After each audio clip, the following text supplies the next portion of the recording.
Last time, Rhino's not in the watch together. Oh, I'm not. Okay. It's not like Rhino needs to hear the music for us to move forward. Point. Yes, he does. Yes, he does. Did you adjust all our stats, or do we need? To We're not doing that yet. Okay. He said that was next session. Yeah, I'm gonna wait till after the contest because the contest is not the best place for testing that.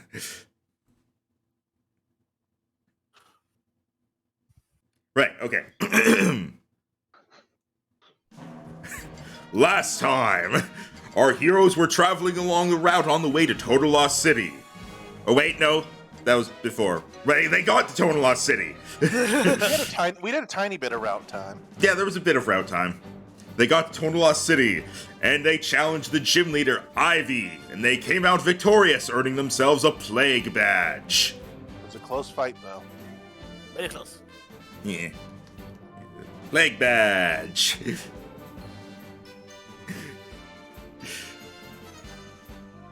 Now, they are preparing to take part in the Tonolas City Contest, because the contest was delayed by a couple days here in this town. So they have time to actually enter it now.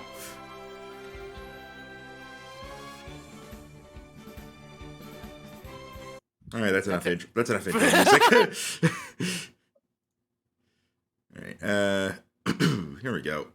Just get this music. All right. So let me pull up the timeline just to double check something. Yeah, okay. Monthly Pokemon Contest began, except in Tonolas City. Okay, so, downtime to go over. Yep, the 2nd and 3rd, or sorry, the 12th and 13th are the days that you guys have downtime for. Jero used 1 day of downtime already. Oh wow, so the day of the contest is actually going to be the 14th, which it is today. Did not plan that, but it's July 14th rather than December 14th, so like the exact opposite. Alright. Jero uses first downtime day to... Today's just 1 day off of me making the Tintin reference that I really wanted to. And tomorrow's the 16th! Alright. Okay, so Jero used his first day to research the Sunset Rock so that he could eventually get his Rockruff evolved. You now know the location of. Yep. He's planning to use his second day for contest practice, so let's go over everybody else's days first. Just as a note, if you do 1 day of contest practice and you like get a good enough roll, you do not need to use the other day to also do practice. You could use multiple days to try it multiple times though. And basically, if you practice well enough, you get an advantage when the contest comes around. So, Okay. Rhino, what are you going to use your first day on? Your first of 2 days. You bastard. All right. Do you want me to start with Tim? I can. Please do. Okay. I'm not even settled. Okay, Tim, what do you want to use your first day on? Contest prep, because I have never done it. My only experience doing trainer battles in front of a crowd is gym battles. All right. Go ahead and like you said you like came up with a routine, right? Yes, assuming that I need both days, I wanted to have 1 day dedicated to the 2 Doublade parts, acting in synchronization, and another day in practicing them acting independently. Since it does say in one of their Pokédex entrances that the 2 halves can communicate telepathically to do stuff in tandem. Sword. I'll say you could do both of those in one practice day since you're dedicating the entire day to it. Sword, Okay. sword, switch, stab. So would that be performance or would it be animal handling? Because I'm trying to train them. Sword handling. We'll keep it the way that the contest stuff normally goes. You roll performance and then also roll a D100 for them. Not good. Well, you have the D100 might make up for it. Okay. Oh, yeah, dude. You are so you're not very good at explaining it, but I rolled a 93. Nice. you're not very good at explaining it to them, and you don't you don't really understand what it's like to be like A sword. to be two swords.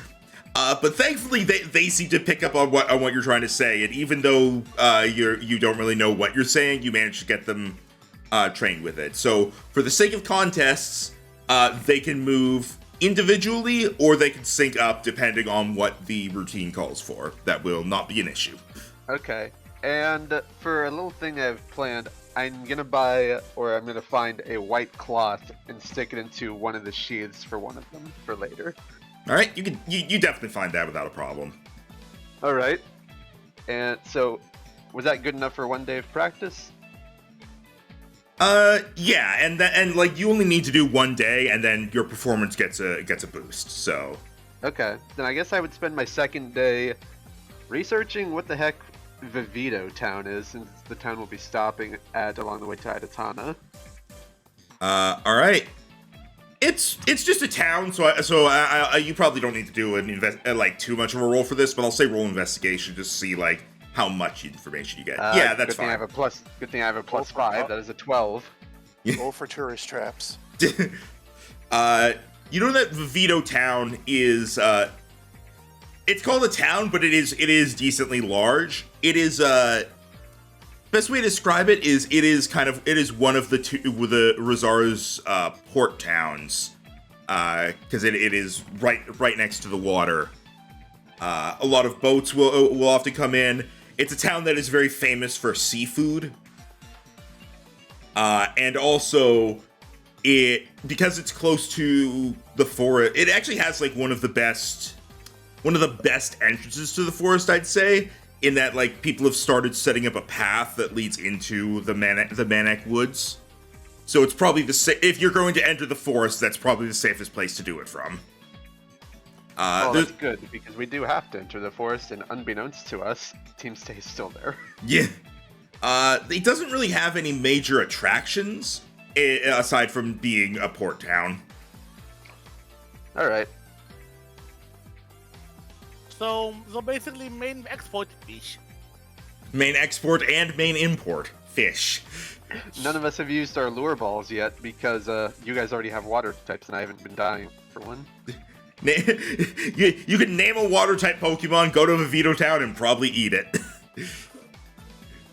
I thought you were going to say catch it, but then because anything that works too. I mean, eating, catching, you could do one without the other. You can't do one without the other.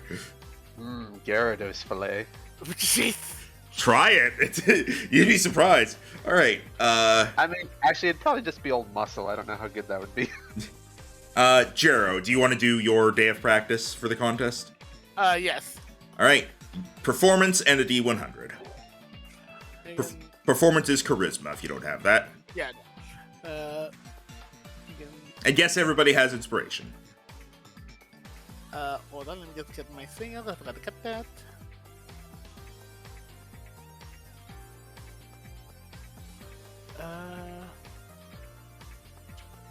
You said charisma? Yes. Okay. It was a good roll. Good Okay, start. okay. That's That's twice not as bad. Could definitely be worse. Now a D100. Oh, Okay, that's not great. Okay, yeah, I'm doing it. I'm doing the freaking. I'm not gonna let that go that far. I mean, it just gives you a boost during the first round. Do you really want to do it just for a boost? Yeah, I will say that doing this, it'll give you a boost in the first round. Doing bad will not give you a negative. I guess. I guess if we feel also good, I guess also we could say that because of again, not being so excited, maybe that's why it took a bit to get the training done. Yeah. Okay, so you're gonna keep this? I guess what again. I guess I'm hoping the charisma helps like enough of it so they can to help get it to learn. So I think we'll just keep it as is, even though and save that for the actual contest. All right. Yeah, you figure out a routine. You're not going to get a boost, but you definitely have like a routine figured out at this point. Oh, one little thing. I also doing this thing. Am I able to go get an accessory for $1? Yes, you are allowed to do any shopping for stuff for either yourself or the Pokemon during this. Well, for to try to get it for Nagas, also think it'll actually fit really well. You know how back in like Roman times people would usually sometimes like the empresses or freaking like big figures always had like that golden little wreath that they wore on top of their heads. Yeah. Like one of those, but like more like stylized gold and red for Nala to have. So like I thought you were. the contest. I thought you were going to say, you know how ancient Rome, how people would wrestle tigers? I mean, the pyro maybe, but I'm kidding. I'm not that crazy. Imagine trying to wrestle a lion that could also breathe fire. Yeah.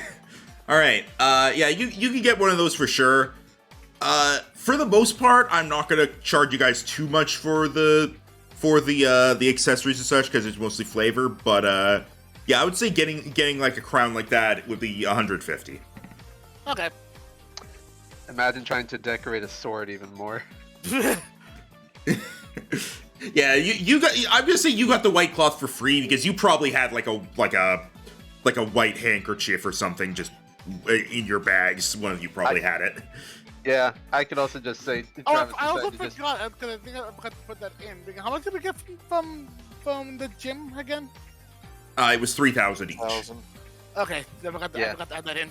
I bought a black belt for Kong, but because Primeape is all head with arms and legs, he wears it like a bandana. Oh, I think that fits. Oh yeah, also, there were a lot of level ups after last time, and also we had some evolutions, so Kong is now Primeape!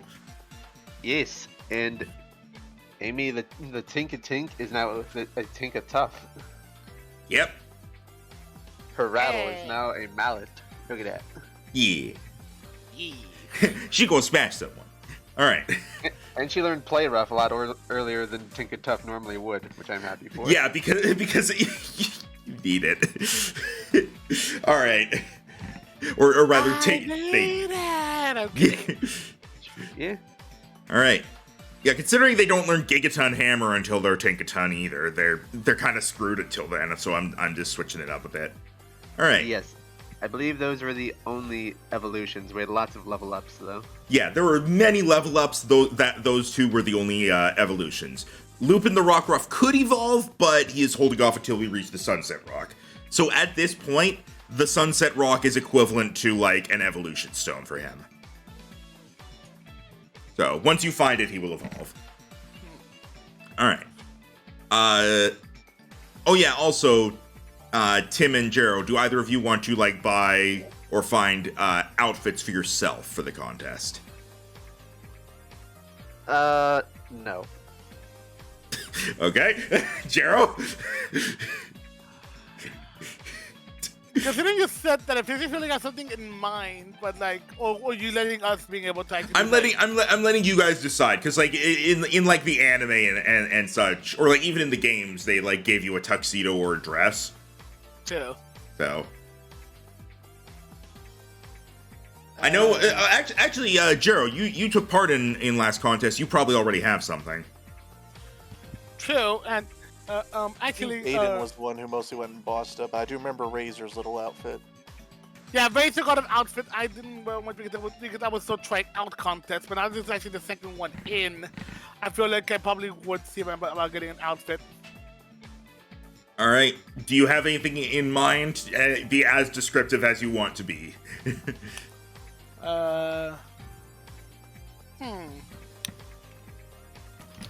I might have something. Hold on.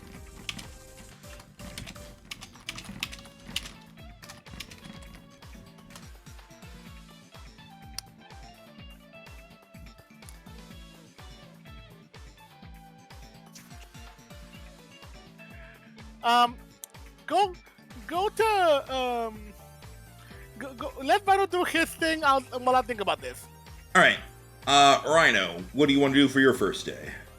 Shopping. Shopping will not take up a day. Good. Let us begin with shopping. He's Let like, excellent. Let the shopping begin. Also, I'm sorry, just a moment ago when I was like, do you guys want to find an outfit? And Tim just went, no. That just made me think of, like, Principal Skinner from the Steen Tams thing. May I see it? No. Alright, go ahead, Ryan. From the first contest, we have Aiden's blue suit jacket. We have Dewdrop's shawl and her ribbon. So today we are going to buy a matching ribbon. We are going to get Aiden a full suit to match the jacket, and I believe we will also buy a very nice pillow, and perhaps a rhinestone or two. Pillow? Yes. I don't mean like a sleep pillow. I mean like a you have something on this that you are presenting pillow. Okay. My preparations were a white handkerchief. And then we moved on to Rhino. Okay. Alright, let's see. I'm getting my girl dressed up. So you're getting another ribbon. You're getting a full suit that matches the jacket you currently have. Correct. And you're getting a presentation pillow. And a rhinestone? Iffy on the rhinestone. Huh? I'm iffy on the rhinestone. Okay, for now, getting a suit, it'll be slightly more expensive because you got the suit jacket elsewhere, so the areas around here don't necessarily have the exact same thing, so they'll have to custom. It is fine if it is a style for this jacket to be a slightly different color than the pants in some areas. Yeah, but they gotta like make it look good. Fair enough. So I'll want to look good. I'll say for the suit and ribbon together, that will be 2,500. Oh. Well, not getting flamethrower today. Sorry. To be fair, it's a suit. Once you have it, you don't need to buy it again.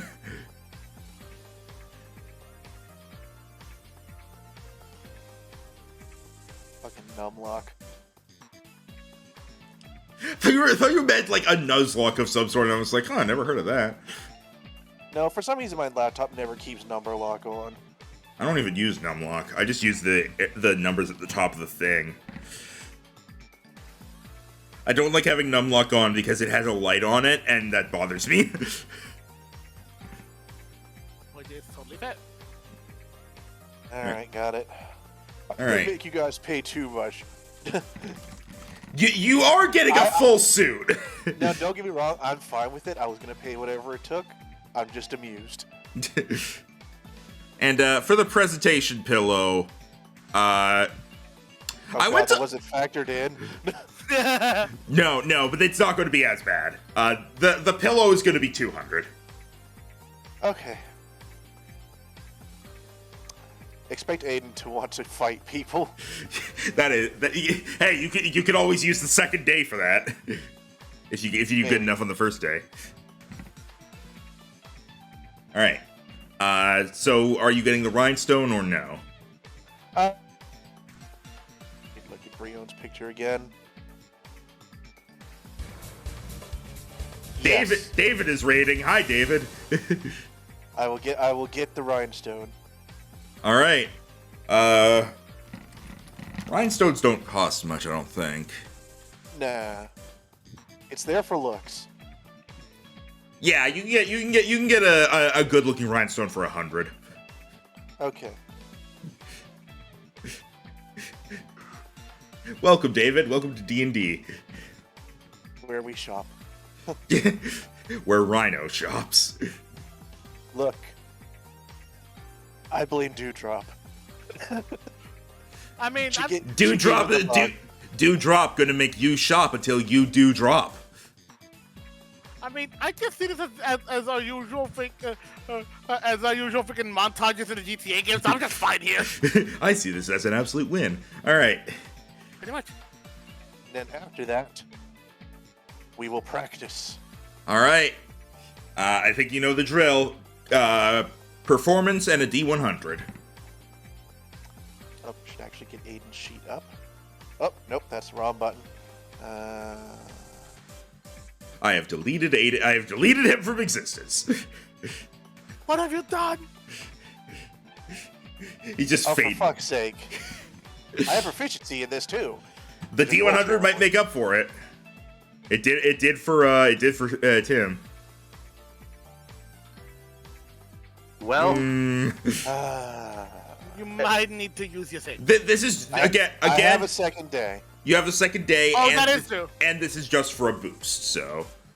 Alright, Aiden figures out that it seems like we're going more into the prep today, so instead he spends it getting Dewdrop all nice and clean. All right. It is a pamper day. It's the pamper day. She's like lying there as you like you run like a nail file on her fin, and then after a few minutes you're like, wait, you don't have nails, and she's like, did I say stop? Essentially, yes. All right. All right. So Day 2. are you gonna attempt practice again? Yes. All right. Day 2 is a Dewdrop sequel. wants to be prepared. Performance at D100. That's okay. good. Ooh. There you go. Ooh, There you damn. go. Wow. It's fine. In this case, the performance made up for it. Yeah. Thank you. Dude, I took all the D100 luck at the start of the session. Yeah, little bit, apparently. But Little yeah. bit. Yeah, after all that pampering, today Dewdrop is like, all right, more pampering. And you're like, no, we practice. And she's reluctant at first because she was like, no, do my nails.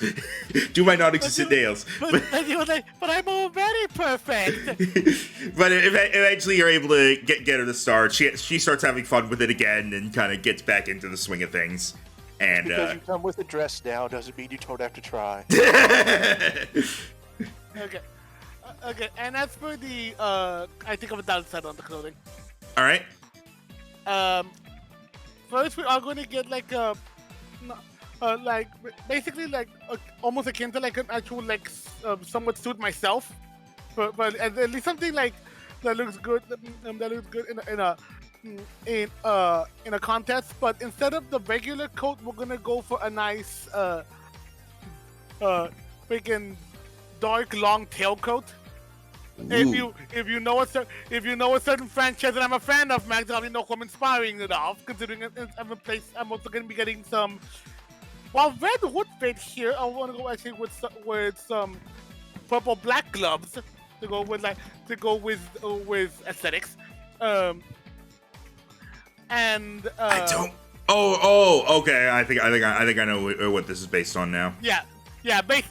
Basically that, and like I said, we're going with a showman type appearance. Are you going for the mask as well? I'm debating it, but I feel like I'd be a bit too much because it's more focusing on the Pokemon, so I decided to go in lieu without it. Okay. I was almost tempted to get like a Meowscarada type outfit, but I don't think it's Travis's style. All He's right. not even invested in winning. He doesn't want to. He doesn't care if he gets to the finals. He's just doing this because it's good training. Yeah, and there are people who do that. There are people who take part in the contest just for the sake of like being there. All right. I'm also gonna apologize in advance once we get to the battle section because I'm gonna have a physical AC of 21. Well, again, the Fine. battle isn't everything. That's fine. She's Yeah. a special attacker. It's a good thing for that whole defense rework that there's gonna be a cap. Otherwise, Dewblade would be so broken. Yeah, defense rework, which will hopefully come into effect after the contest. All right. Cade, for that outfit, I will say that will.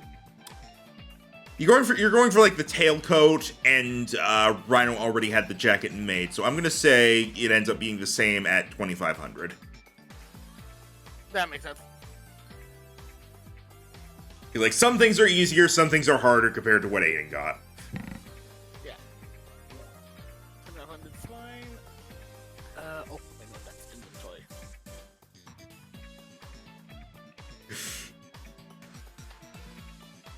All right.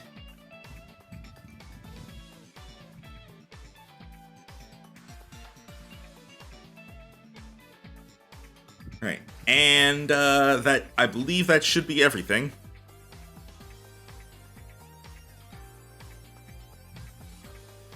Which means, are you guys ready for the contest? Please I let me. think so. Think so. All right.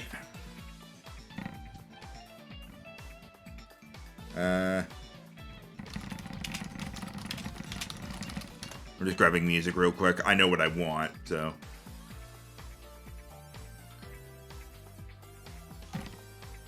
I'm pretty sure this is right.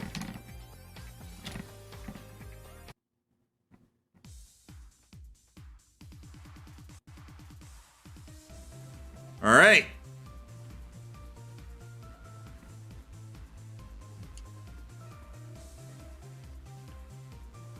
Let's pull you over to the stage just so you have the contest background to look at. All right. You arrive at the contest, and there are the lineups for registering,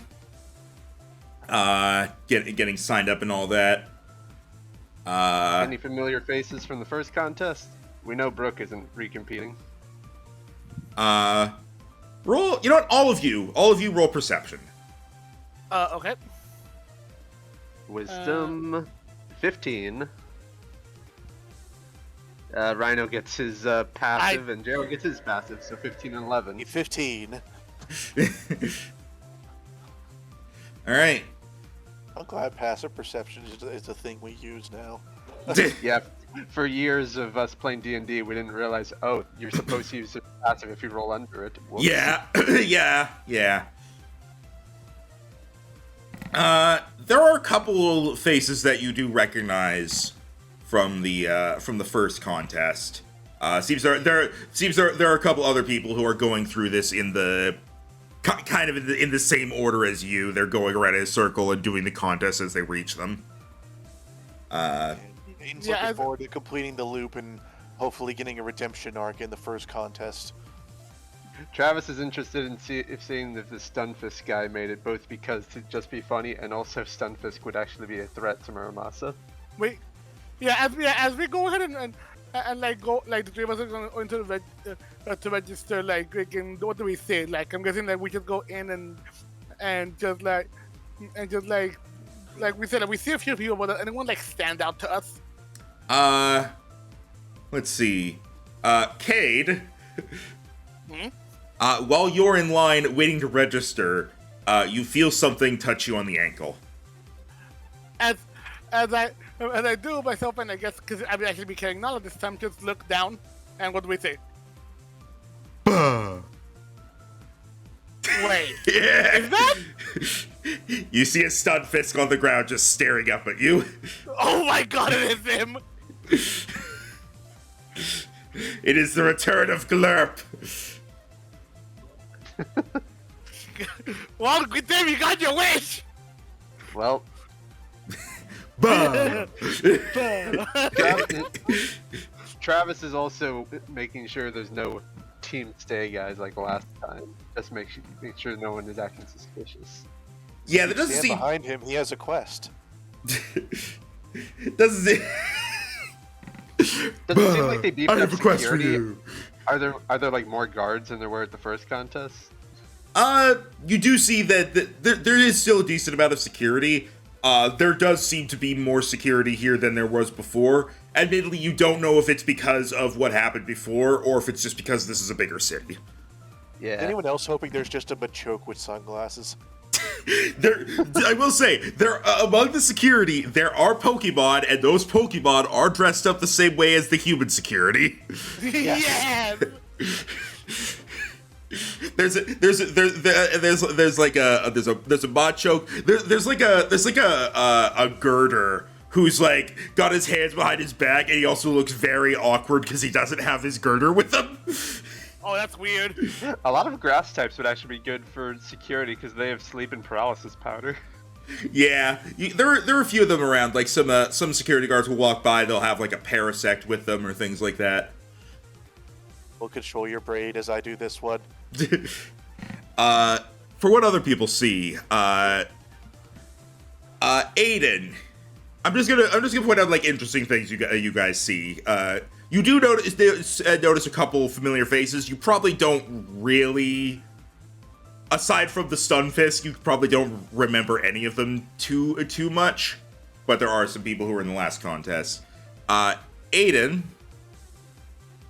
you notice that one of the people participating has this. Fuck.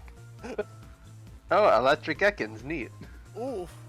It's gonna be a problem. It's adorable and deadly. Yeah. You might not have to fight it. We'll see. And Travis, with your highest roll, you see that somebody taking part has this. Ooh, fouling. What the hell? Wait, a shiny one? It is a shiny Shiny phalanx. Oh, Huh. My chocolate boy! it's reverse colors. Neat. Somebody has some Reese's Puffs. I always loved freaking shiny phalanx. I always wanted one. God damn it. Well, they march. They just go. Reese's Puffs.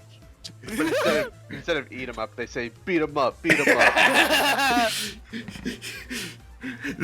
You also see like some of the folks are like doing some last minute practicing. Like there's a Dodrio that someone is trying to get to like practice like moving their heads in synchronization. Someone has a Ribombi that is fluttering about. There's a Scyther sharpening its scythes. You see two people. One of them has a Darumaka, the other has a Galarian Darumaka, and they're arguing with each other. Oh boy. Why do you think yours is better? Mine is an afro. Well, no, it's Darumaka, not Darmanitan. So we have this, Oh. and we have this.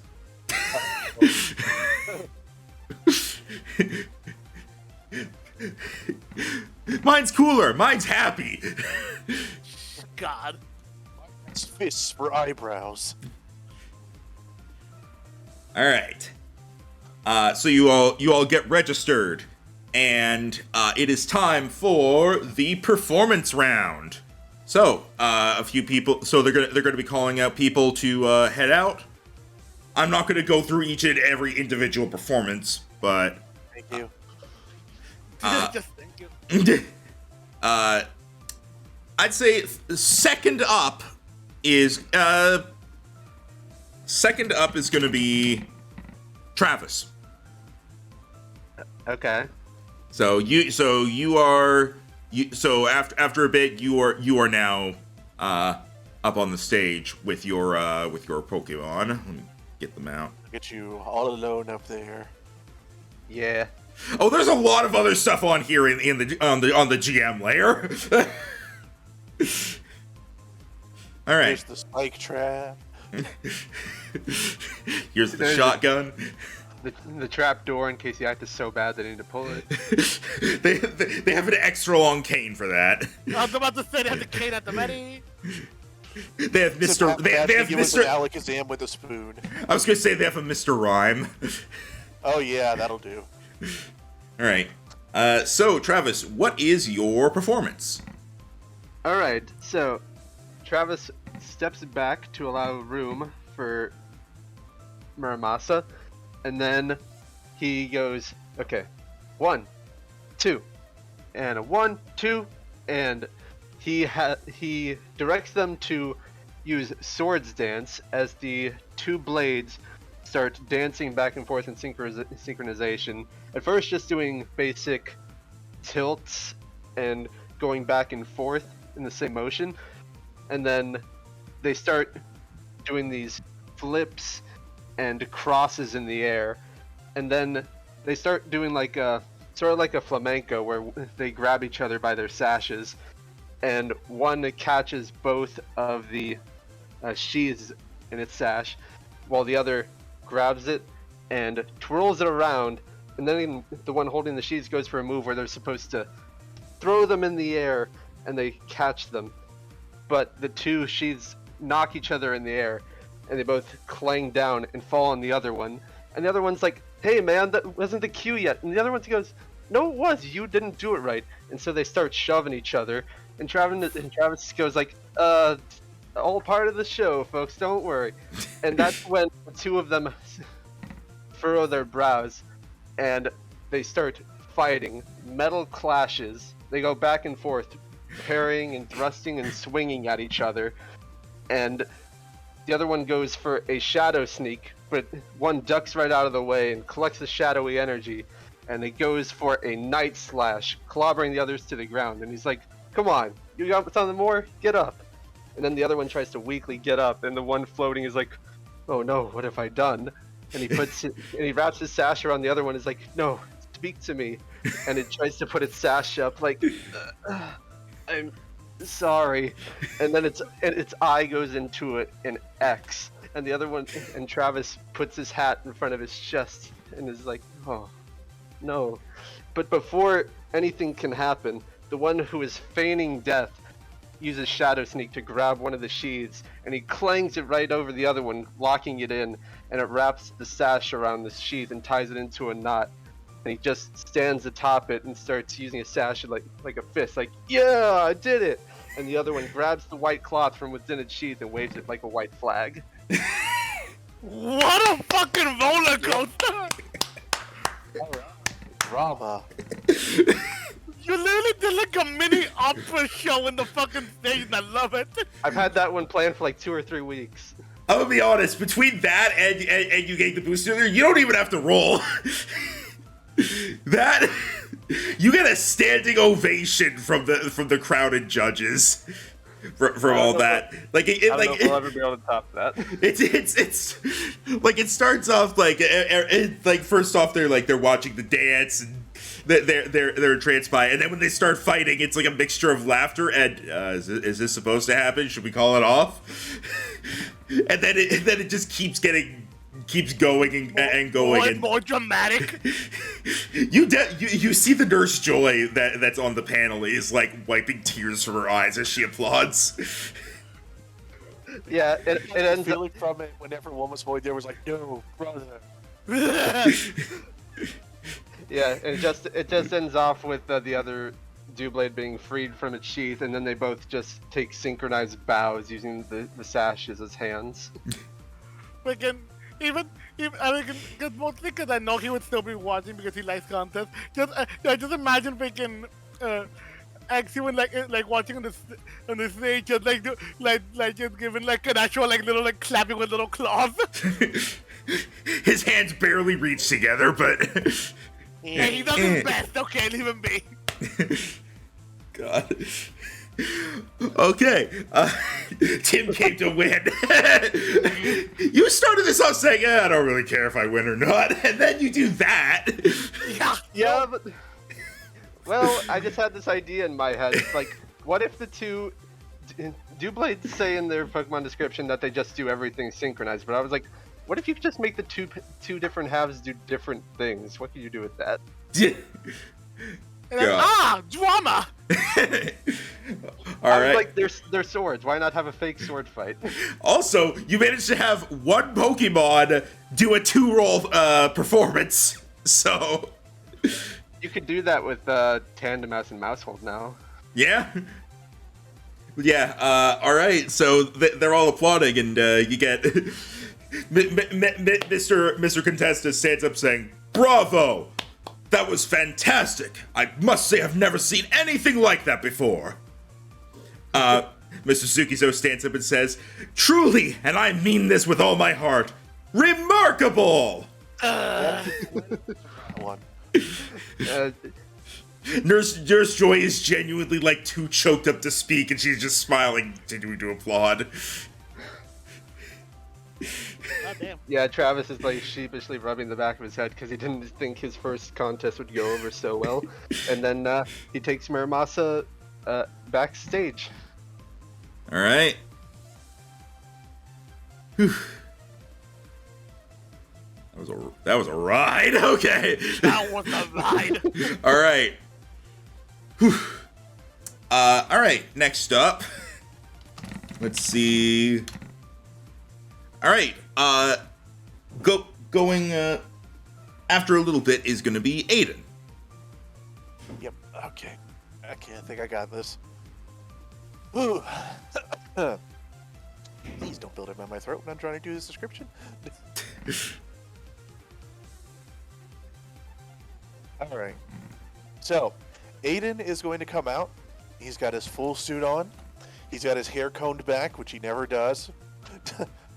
And you will see him carrying the pillow in a sort of a reverent manner, 2 hands under it in front of him.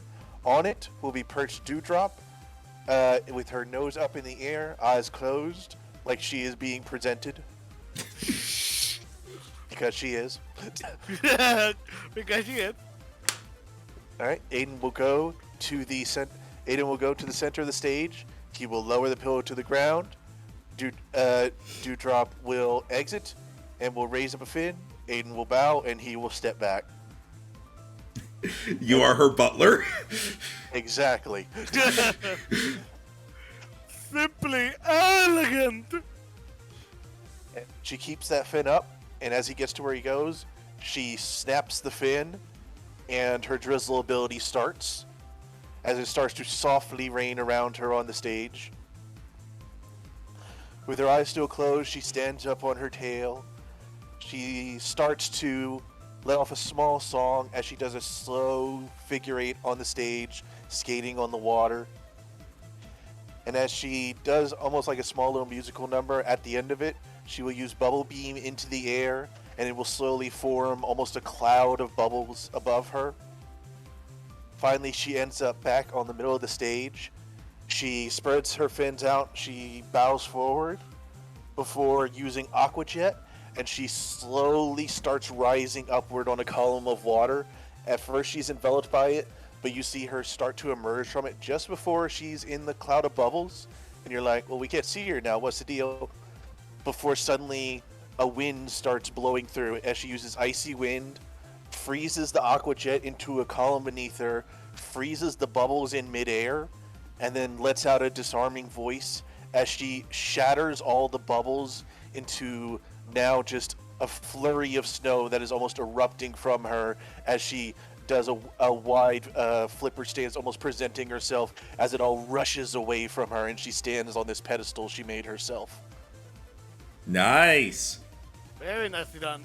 All right, go ahead and roll roll performance and a D100, and depending on what happens, we'll see what the boost is going to be. All right. Hey. Yeah, Solid across the board. I think you're good. That's a lot of 7s. it is. Roll performance. 7 Roll performance again for me. Like we're gonna use this if it's better, but okay. Okay, a very slight difference. It's fine. All right. So yeah, with that performance, the bubbles shatter into snow, giving a very like glittery backdrop as she finishes her song, and everyone applauds for the great performance. It was kind of like a mix of like mostly singing but also using the moves to accentuate it. So I almost forgot the way her accessories are now. She has her shawl that again goes like behind the neck and then curls around the 2 front flippers. She has ribbons now that are tied around both of her little natural pigtails she has, and then the rhinestone is placed pretty much like in the center of her chest. okay. All right. Yeah. So definitely I forgot that part. definitely looking good. All right. All right. Mr. Contesta says, a beautiful performance. I've never heard a Pokemon sing quite like that before, and a very creative use of the moves. Mr. Sukizo stands up and says, truly remarkable. You know, as long as he uses 2 words, I'm okay. Fun fact, even though he says remarkable pretty much all the time, he usually uses it as part of a full sentence. Oh. I actually looked up. He'll occasionally just say remarkable, but usually he'll say like so and so city is remarkable and whatnot. And Nurse Joy says, I can tell that you've raised your Pokemon with great care. It's truly a born performer. All right. Aiden can't help but beam at that, kind of breaking the butler persona slightly. I'm just imagining Dewdrop gives you a look. To be fair, it's true. All the Pokedex entrances for Pre-Marina talk about dancing and shows. Yeah. The one Alright. for Moon specifically says you need to train its vocal cords every day at all costs. Or it Wow. will kill you. Or it will kill you. Hang on. I need to look up exactly what this says. Like, I believe you, but I need to see what exactly it says. This Pokemon's trainer must prioritize the daily maintenance. Neither of us want to stop. This Pokemon trainers must prioritize the daily maintenance of its throat at all costs. Jeez.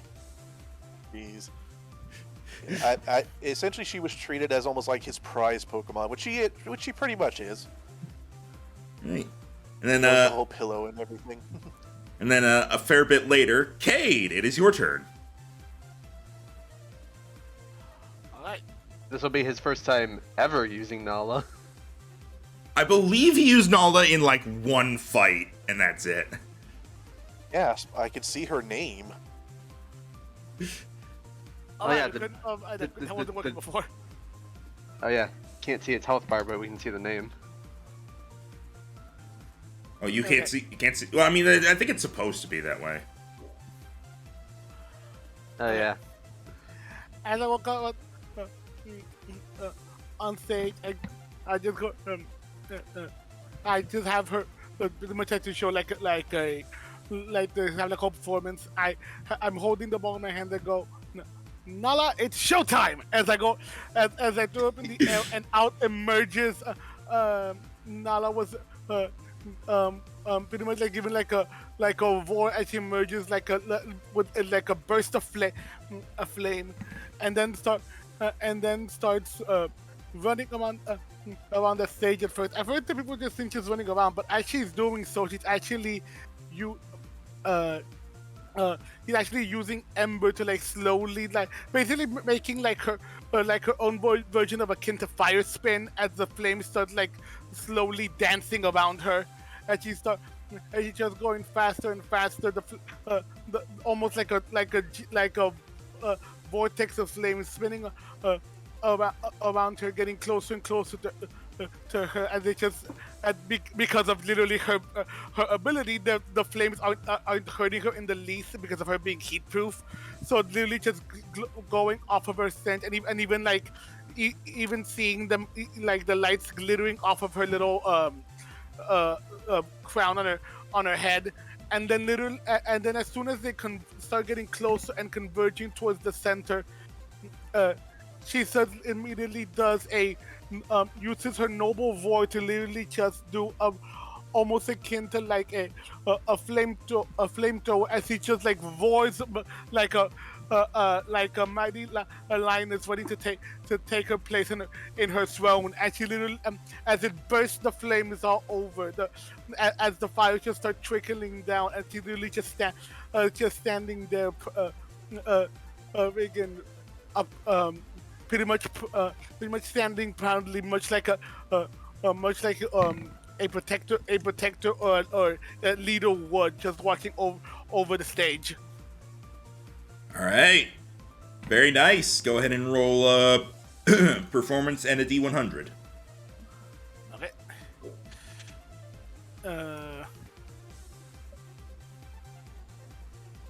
Performance would be begin.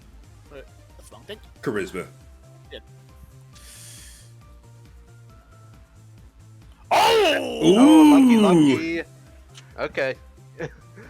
You have a pretty wide. Okay, you're good. Ooh! We all make it out of the first round. You We're did good. not. You did not even need that freaking boost. No, apparently not, thankfully. Yeah, you. Huh? Did I? You didn't. You didn't need it with your rolls, but like it was there as like a safety net. I'm pretty happy. In the end, none of you needed your boost, really. I'm pretty happy that I just described it so well I didn't need to roll because I was not feeling the luck there. Yeah. Honestly, you did really well with the description, dude. You for sure beat mine. Yeah, I got concerned about the length of mine. it is Yeah, totally same. fun. It is totally I fun. Yeah, for mine I wasn't sure if I needed to go longer with the description, but I was just hoping the theatrics would do it. Oh, it was. I was envisioning it the whole time. That was very well done. All right. Yeah, you get everybody applauding you, Kate and Nala. Mr. Contessa says, "I've never seen such power and majesty from such a small, adorable Pokemon. Well done." Mr. Sukizo stands up and says, "Truly remarkable! I'll say it again, remarkable!" And then Nurse Joy says, "I can tell that this Pokemon one day will be the head of a glorious pack. Well done." And literally, just all the ovations says Nala couldn't help herself, but she literally just jumps into my arms, happy that I'm hearing all the compliments. Yeah. All right. You head back. The three of you have now done your performance. You head back and backstage, and then you hear just over the intercom, next to the stage, Bernard and Algernon. As you see you see like a lanky guy with a bow tie heading on stage with a Simisear. A Simisear. Okay. Interesting. All right. So, what do you guys do now that you're all backstage and fairly certain you're passing? Wow, we all did really well. I wasn't expecting. I was nervous going into this, but that was fun. Yeah, I think Honestly- you did really well. Yeah, honestly, I'm very. Despite it being your first contest, you and Ramasa did really well with that. I'm pretty sure you guys stole the show there. Well, Yeah. we'll see. Hopefully, we don't have to knock each other out in the future rounds, huh? I'm hoping we can all at least stay separated enough to where we can get to the final, but odds of that are decently low. Aiden's sitting there, is like his jacket is undone, his hair is a little bit how it normally is, and Dewdrop's just flopped over on her back as he's just rubbing her belly. Again, all I know is whatever happens, let's just do our best. All right. I'm also glad I got this. He got this in while he was still a Doublade. One more level, and he's gonna become an Aegislash. Yeah, but then he could be a knight. He can use his shield as a frisbee. Captain America. All right. He can do this all day. All right. Eventually, all the performances have gone through, and the announcements are made for who has made it through. You guys all made it through. Yeah, I figured. So did the Stunfisk. Glad made it too, God. So did both of the Darumaka users. Oh, shit. Oh, The shiny Travis is. Phalanx, the Resara and Ekans, and Bernard and Algernon. Travis is just thinking to himself, the one contest I enter, everyone is using a fire type. There's only 2, 3, counting Jero. All right. So with that, the first day of the contest comes to a close. You have 1 day off.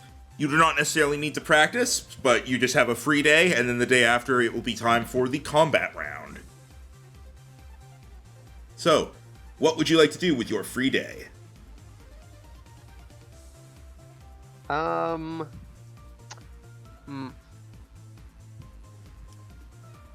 while I'm doing this, everybody roll a d8. Oh, Okay. I guess to determine our place in the competition. Joe got a 4, I got an 8. Oh, Rhino, we might be pairing up here. Ooh. All right. right, go ahead and whatever you're doing for the day now. I can't really afford anything, not to mention we can't use items. I'm tempted to just say I research more gyms in the region. All right, you can do that. Yeah, I'm gonna research regional gyms. We know there's a dark type at the very end of the region, but there's more gyms along the way. All right, roll investigation. 22. All right. Information is going to become harder to get at this point. You learn that you don't find out where it is, but you do know that there is a water type gym. Oh. Wonder where it could be. Okay. Maybe in the port town. Oh, I was gonna say the town that's in the middle of a fucking lake. Mm-hmm. The only thing I have good versus water is Paul, so see All right. how we fare later. Aiden, what are you gonna do with your free day? I think Aiden would train. All right. I assume Because he's got some Pokemon who need to do catch up, so he's gonna have them start by watching. I think probably watching Dewdrop fight because she's got a battle tomorrow as well. All right. So, are you doing this for level grinding or to fight trainers? Probably to fight trainers because I also need money. All right. Go ahead. So who are you fighting with? Well, I guess it doesn't matter if you're just fighting trainers. Okay. Go ahead and roll roll a D100. 95. Ooh. Wow. Okay. All right, I'm Yeah, gonna note something down. If you're planning to use Malady for the fighting type gym, she needs some levels. I know. That's why I'm starting off with this though. All right. So it's like, Malady, I haven't used you in a fight before. Here's what's gonna be like. All right. You will get some XP from this, like a little bit because you rolled high enough. But when you do this, the main thing you get is money, and you get yourself. You win a good few fights. You get $1,000. Oh wow. Start to make up those costs. And Cade, what are you gonna do?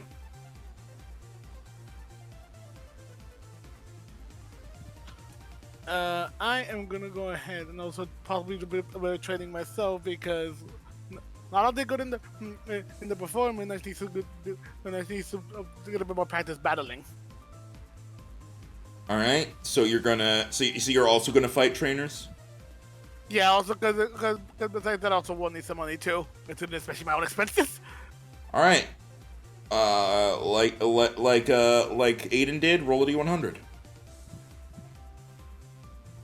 Well, there's at least over 50. That's something, but still. Yeah, you get some wins. You end up making $400. That's something. Not bad. Make it. All right. Is it 400? 400. Yep. Okay, I'll add that right now. All right. Jero just doubled his money right there. Pretty much. All right. And actually, I don't think he spent his gym winnings yet. No, he bought a suit. Remember? Was And that all 3,000? That was 2,500. Hey, it's multi-use. He never has to buy another suit again unless he specifically wants to change his look. All right. Yeah, no. All right. With that, it is now time for the combat round. As everybody is paired up for their fights. Let's see here.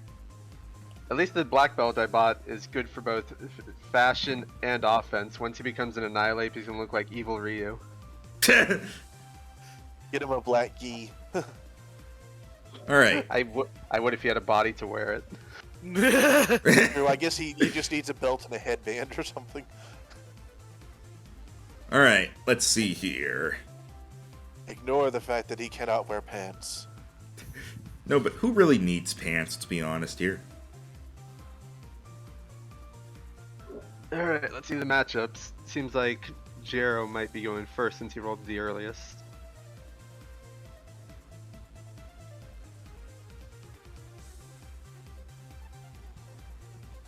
Boop-a-doop-a-doo. A boop-a-doop-a-doo. Zip-a-doo? A boop-a-doop-a-doop-a-doop-a-doop-boo. Ba-doop-a-doop-a-doo, boop-boop. A boop-boop. Boop-a-doop-a-doop-boo. Ba-doo-doo. A boop-a-doop-a-doo-doo-doo. You're supposed to say ba-doo-doo. How are we supposed to do this musical number if you don't know your lines? You didn't give me the script. That's a skill issue. Okay. Yeah. Okay. All right. There we go. All right. It is set up. The first group. They call out for the first group to do their fight. Everyone is getting paired up randomly, like basically right as they're being called out, or at the very least, that's when you're being told about it. So the first group of 4 goes out to do their 2-on-2 battle. And then a few minutes later, Cade, it is your turn. Wait, 2-on-2 battle? Yes. That was in the description. Oh. What's happening here is you are being paired up with another contestant to fight another pair of contestants, and then whichever team wins has a 1v1 with each other to determine who advances. Oh, so if Rhino and I did, Well, that's if different. Rhino and I got paired up as a team, only one of us can move forward. Yeah, every city does the contest a little differently. All right, Cade.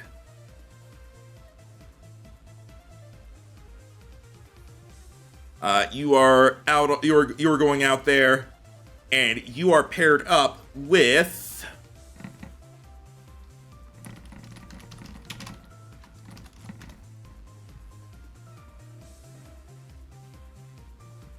You are paired up with a purple-haired girl, not Brooke, with the Ribombi that you saw. Oh. So you are paired up with the Ribombi girl, a purple-haired girl named Casey. Her name isn't Creek. And your opponents... If it's a Demonicon duo, I swear to God. It is. No, I think something. Oh, okay, good. I thought it was gonna be us. Okay. No, it's the Darmanitan duo. And they're not happy having to pair up, are they? Oh, they're not. They are not. Well, they Cade and Casey versus Sam and Pam. I'm just seeing a theme here. Sam Starumaka is Tay, and Pam Starumaka is Jay. Sounds like a theme here. Casey's Ribombi is Violet. Well, All right. Not purple. Huh? Nothing. You don't get it, do you? I'm ashamed of you, Rhino. I know I it's a get it. flower. All right, so normal fire and bug fairy versus fire and ice. Yep. So, boop. Boop. Appreciate that the Darumaka sprites are mirrored. Yeah. Yeah. Oh, I can actually... Hang on. I don't like it now. This is also just their natural sprites. They're just like that normally. All right. All right, so They it's knew what they were doing. getting all out there. All right. You're basically fighting the Miser brothers from those old Santa movies. Yeah, fucking heat miser and snow miser. All right, let's see. Is this good? Is this good contest battle music? Remember, Jero, make it look good. Yeah, this is Yeah, good. no. All right. All right, as a quick reminder of how this works, you guys are going to be having a Pokemon battle. The goal is to look good. The goal is not necessarily to win in terms of like knocking your opponents out. How this is going to go is everybody starts well, in this case, each team starts with 50 points. Whenever you do something good, you will gain points. If you screw something up, you will lose points. If a team gets to 100 points, they win. Otherwise, it's whichever team has more points when 1 minute is up, aka 10 turns. If a Pokemon is knocked out, you will receive a penalty and not be able to gain any more points with that Pokemon, obviously, but that does not necessarily mean you automatically lose. If you've been doing really good up to that point, then you might still win anyway. Alright.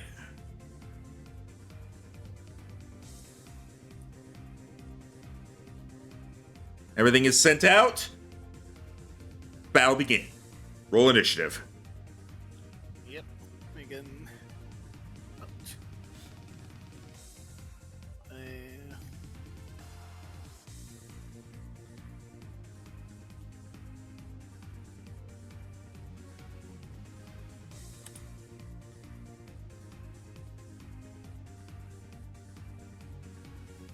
Boop. Boop. Boop. Boop.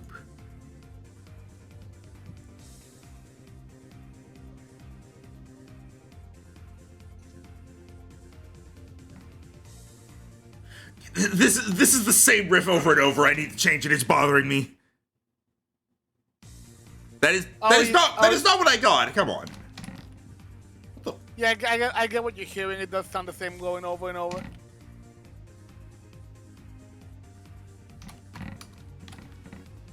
That's not what I'm... The fuck? That's weird. I'm copying a different song and it's just not taking it. Try refreshing? There we go. I think I got it.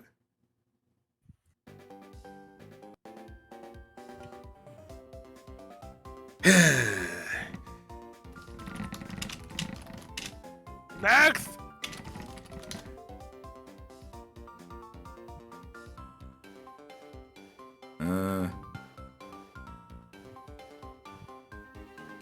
You know, I'm just gonna get some just battle music. Yeah, you don't have to stick with specifically picking Pokemon. Like, you'd be surprised for for the Star Wars D&D I'm with my other group of friends, how even though we do sometimes use Star Wars stuff for like ambiance and stuff, how we usually use stuff from like freaking. No, I'm gonna keep using Pokemon. I'm just not gonna use contest music. Oh, okay. Here we go. This is gonna work. Let's get all this going. So that's 24 for Nala. Jesus Christ. Yeah, he's speedy. Yeah, but are you speedier than this? The answer is yes. Wow, what, 14?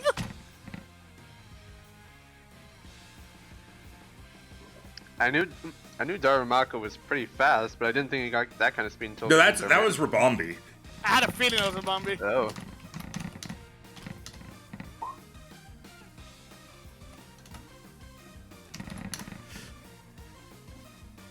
All right. Nala, begin.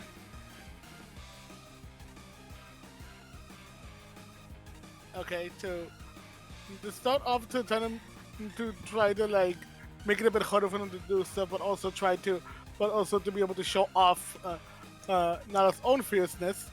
So because we're also doing this while not fully as a battle, would it be alright if I were to like say combine a move to just make it flashy but not actually do like just damage? You can do that. The idea is to show off moves in the context of a battle. So if you're just doing your own performance and avoiding the battle, that will start docking you points. No, it's not just for that. It's basically just like adding something in to enhance the move's flashiness. Yeah, that is what you're supposed to do. Yeah, basically it's a combination of, just to give you like the context, it's basically a combination of making Fire Fang and Noblevore. Yeah, go for it. You are also allowed to do stuff to help out your partner if you want. Mm-hmm. Okay. Well, to start things off, to try to make it that they can do as much damage to us, Nala is going gets to like moves up a bit.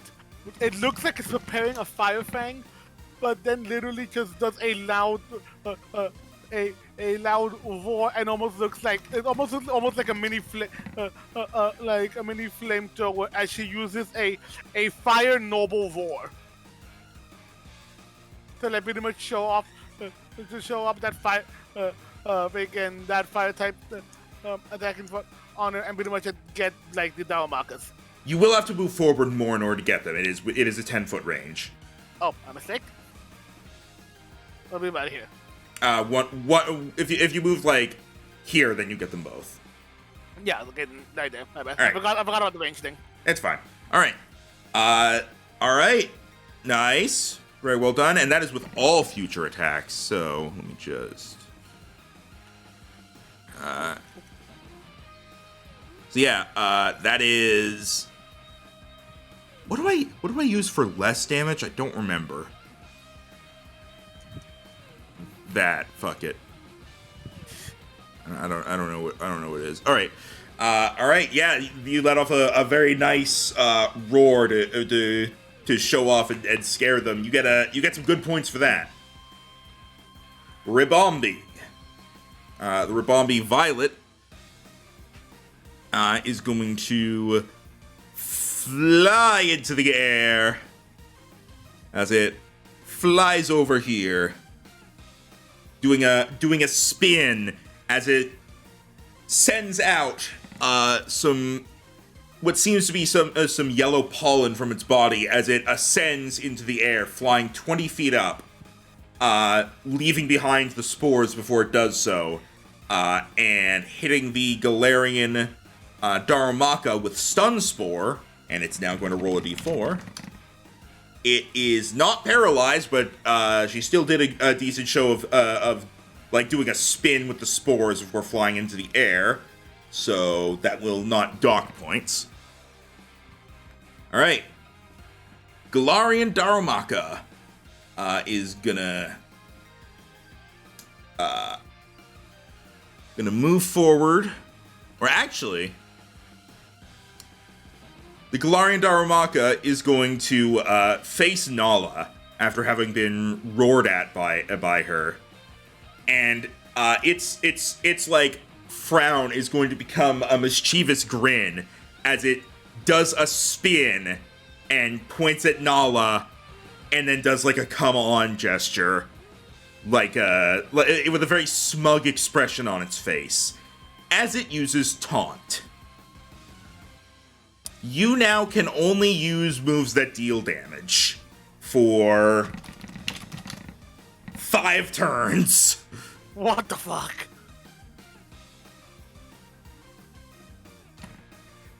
Taunt. All right. And then regular Darumaka is gonna do the same thing to Ribombee. Actually, they're going to like be spinning around in like at the same time as they do this. So Ribombee is also taunted for 4 turns. Taunt is not that bad, but on group pretty nice. Taunt can be pretty bad in a contest because doing damage is not the point. Yeah. All right, so yeah, that synchronized thing is going to get them some points. You will not lose points yet. Nala. All right. Turn 2 of 10. Considering that, I figure out how much of a choice I would have to do, and it's trying to make it flashy, so.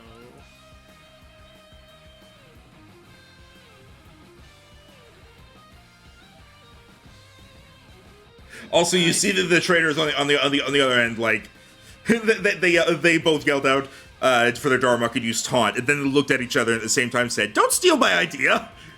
Yeah. Thinking. All right. In that case, we'll do Megan. Megan. Sure, it might have made it only use taunting moves, but you also maybe target you because you're weaker. So that's gonna be Megan. That's gonna be a problem for you as Darumaka. Even I know that it's not the whole thing here, but still, but again, it doing damage when it's still gonna be hurtful against them as well. But Yeah, doing damage is a good idea. You just want to make it flashy. yeah, okay.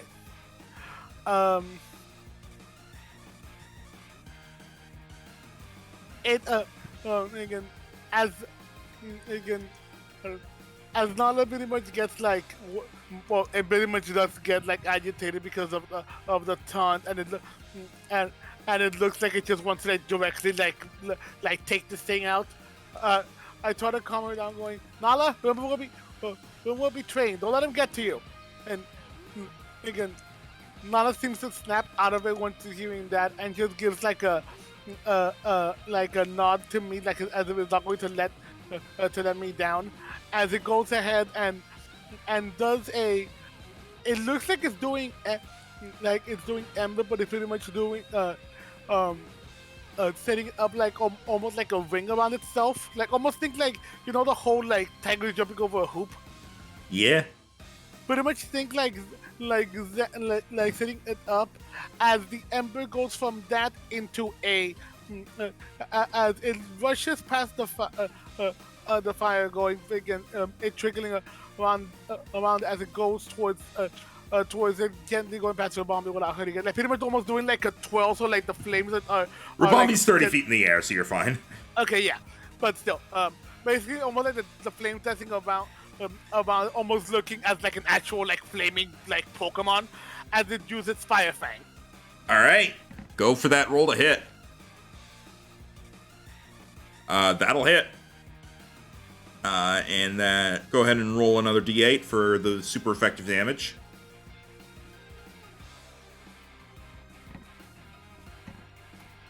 All right, and it is not burned, but yeah, that's a you do a good hit on it. You do some good showing off on the way, so that's points for you.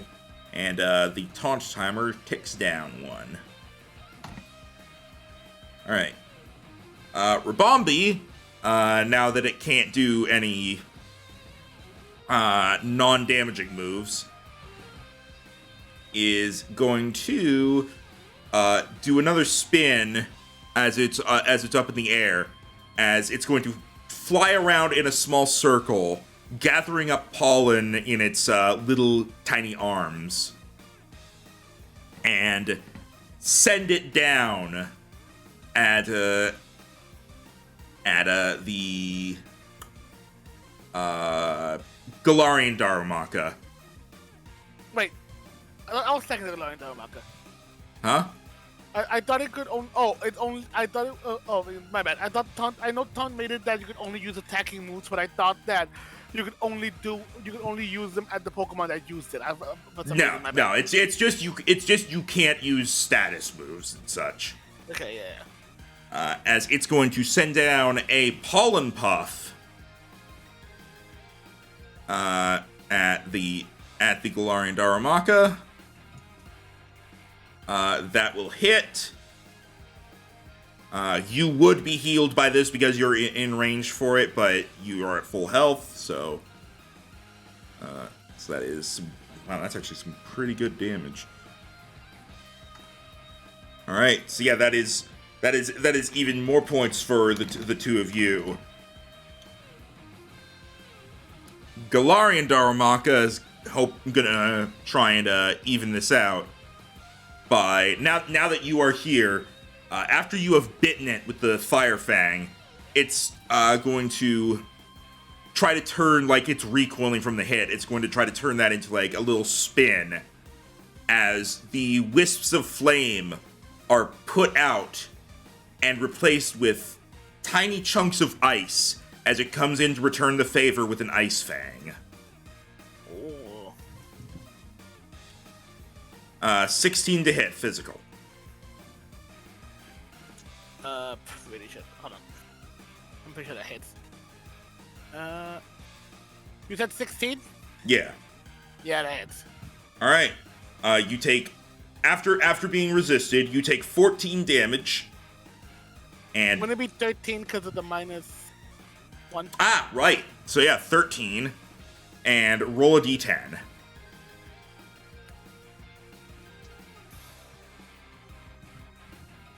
All right, you're not frozen. All right, God. so subtract 13 HP.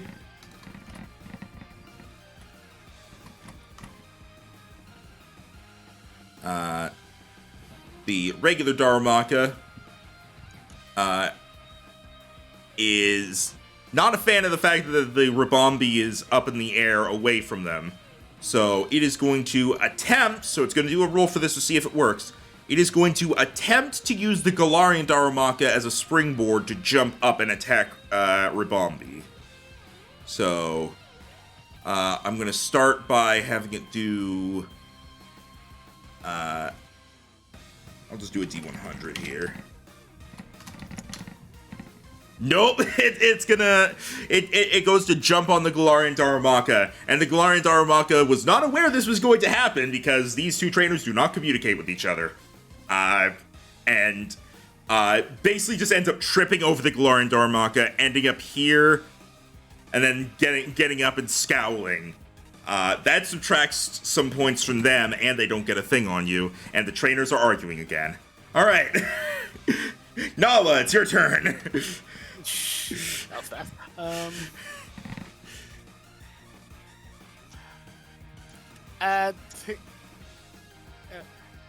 I'm pretty much taking that opportunity while they're distracted, and also because they can, and also pretty much because that. Oh yeah, pretty much didn't mean this. No, taking them down wouldn't be able to do. I don't think what would look good.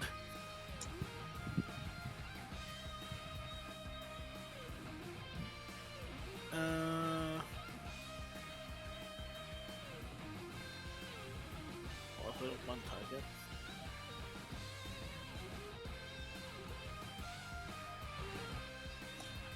Oh.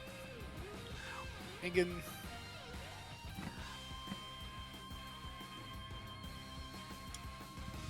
To pretty much. Okay, because of them arguing with each other, and also to try to show off more of itself, it's going to go in for a for what looks like a tackle, but then it starts but as it's reaching forward, it blows out what turns out to actually be ember, but as it's throwing it out, it has the trail of fire, pretty much like blazing behind it, almost like a comet streak, as it pretty much does the ember directly in the Galarian Darumaka's face. All right, roll to hit.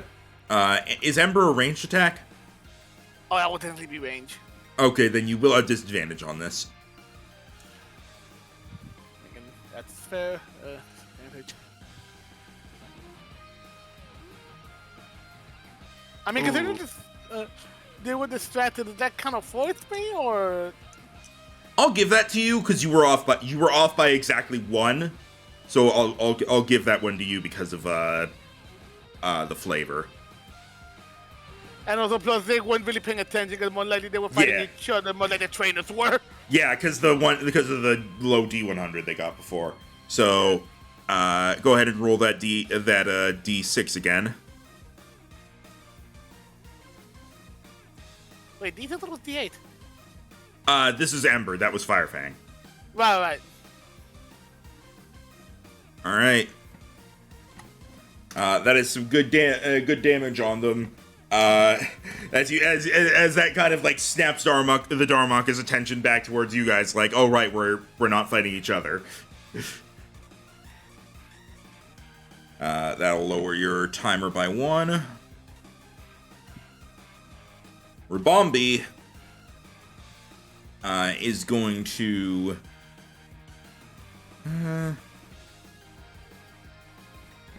it could use Pollen Puff. It's going to use Pollen Puff again because everyone is together right now. So it's going to gather up a big ball of pollen.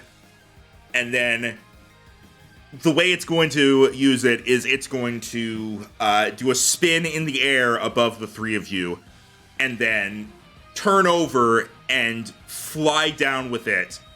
and essentially slam dunk it into the ground where the pollen splashes onto everyone. So first off, yeah, that'll hit. So that's that to you.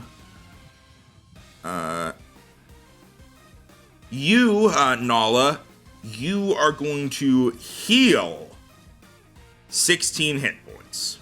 Hey! As the pollen, while it like gets in the Darumaka's eyes and like hurts them, it gives a soothing effect to Nala instead. You're at 75. You can't go above. Yeah, no. Right. Again. Let's see. This guy resists, so. All right. Jesus Christ. All right. The Galarian Darumaka is once they're focused back on you guys, they're going to try to coordinate to hit both Nala and Rabombi with headbutts. So, I'm gonna do both the headbutt rolls and see if it works out.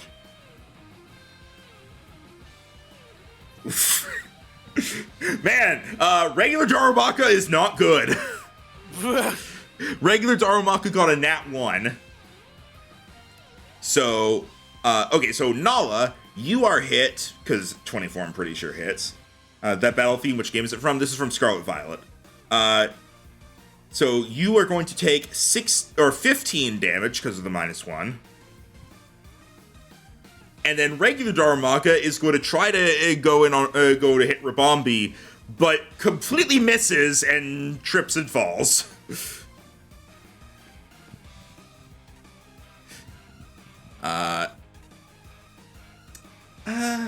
We'll say that is, they get some slight points because one of them hit. Yeah, which was the Galarian one, right? Yeah, and you take 15 damage. Ooh.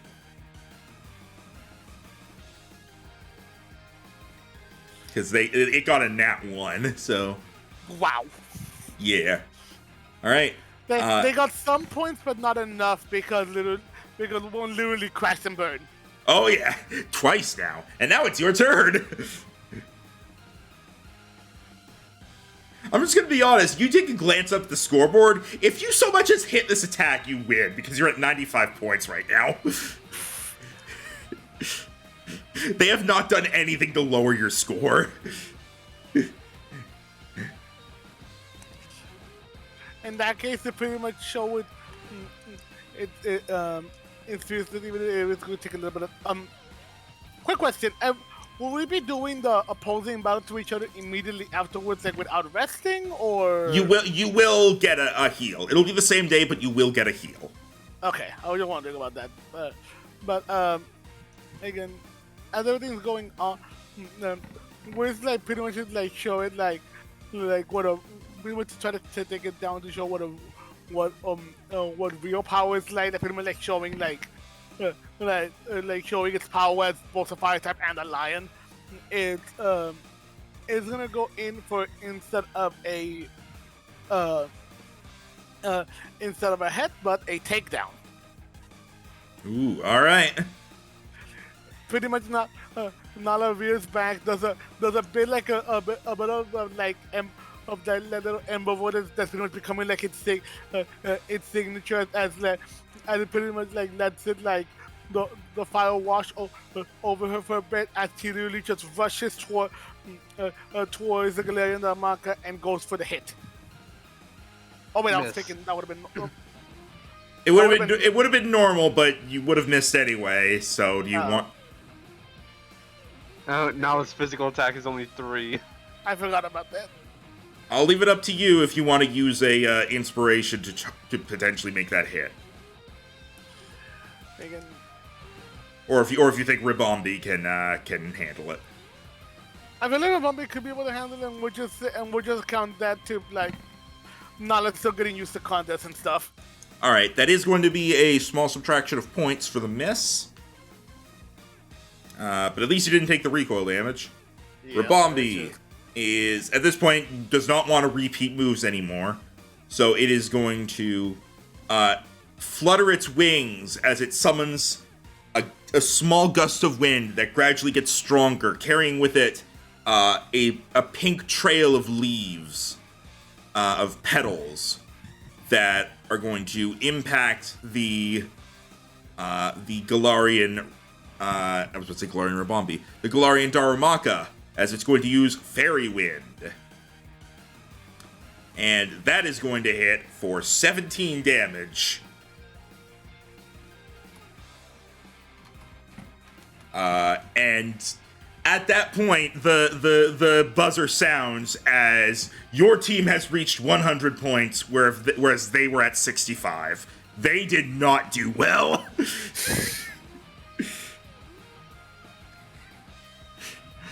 All right, so you and Casey won in a landslide.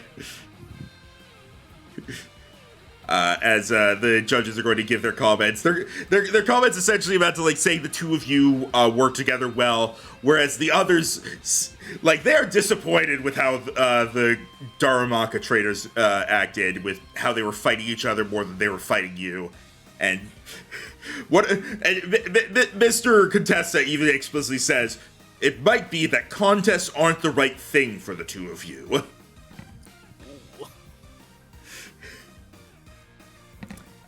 And yeah, so everybody is sent off. So you and Casey will be fighting in a bit. We're going to be doing the other fights first, and then it will be the one-on-ones. So. Yeah, but I guess for now we just went out to heal, and I do give the heal hand going that again. That was a nice team up, and pretty much going like making pretty much wishing her luck on the in the battle that pretty much like made the best contestant win. You'll wish me luck. You're the one who's gonna need it. I can add that. I can help but Green seeing that she's getting into it as well, so we're gonna go like, we'll see. I wonder if she knows how much of a type advantage you have. You know what, Cade, roll insight. Oh, I don't think I have. Because you resist both fairy and bug damage, and you have a super effectiveness against her. What would the insight be? Insight is wisdom. Not the best. Okay, nah, it's fine. All right. All right. Next up, Aiden. You are paired up with Esteban and his Dratini. Oh. His Dratini, Noodles. Noodles! I love him! And your opponent are Esther and her Scyther, and Travis and his Doublade. Oh, Rhino, we have to face each other. Oh man, only one of us It's can move Team on, No Rhino. Legs versus Team Swords. Actually, yeah, you have two little like blue and white water creatures, and we got things that are just sharp. Travis comes out on stage and is like, "Well, didn't want this to happen." All right. No holding back, right, buddy?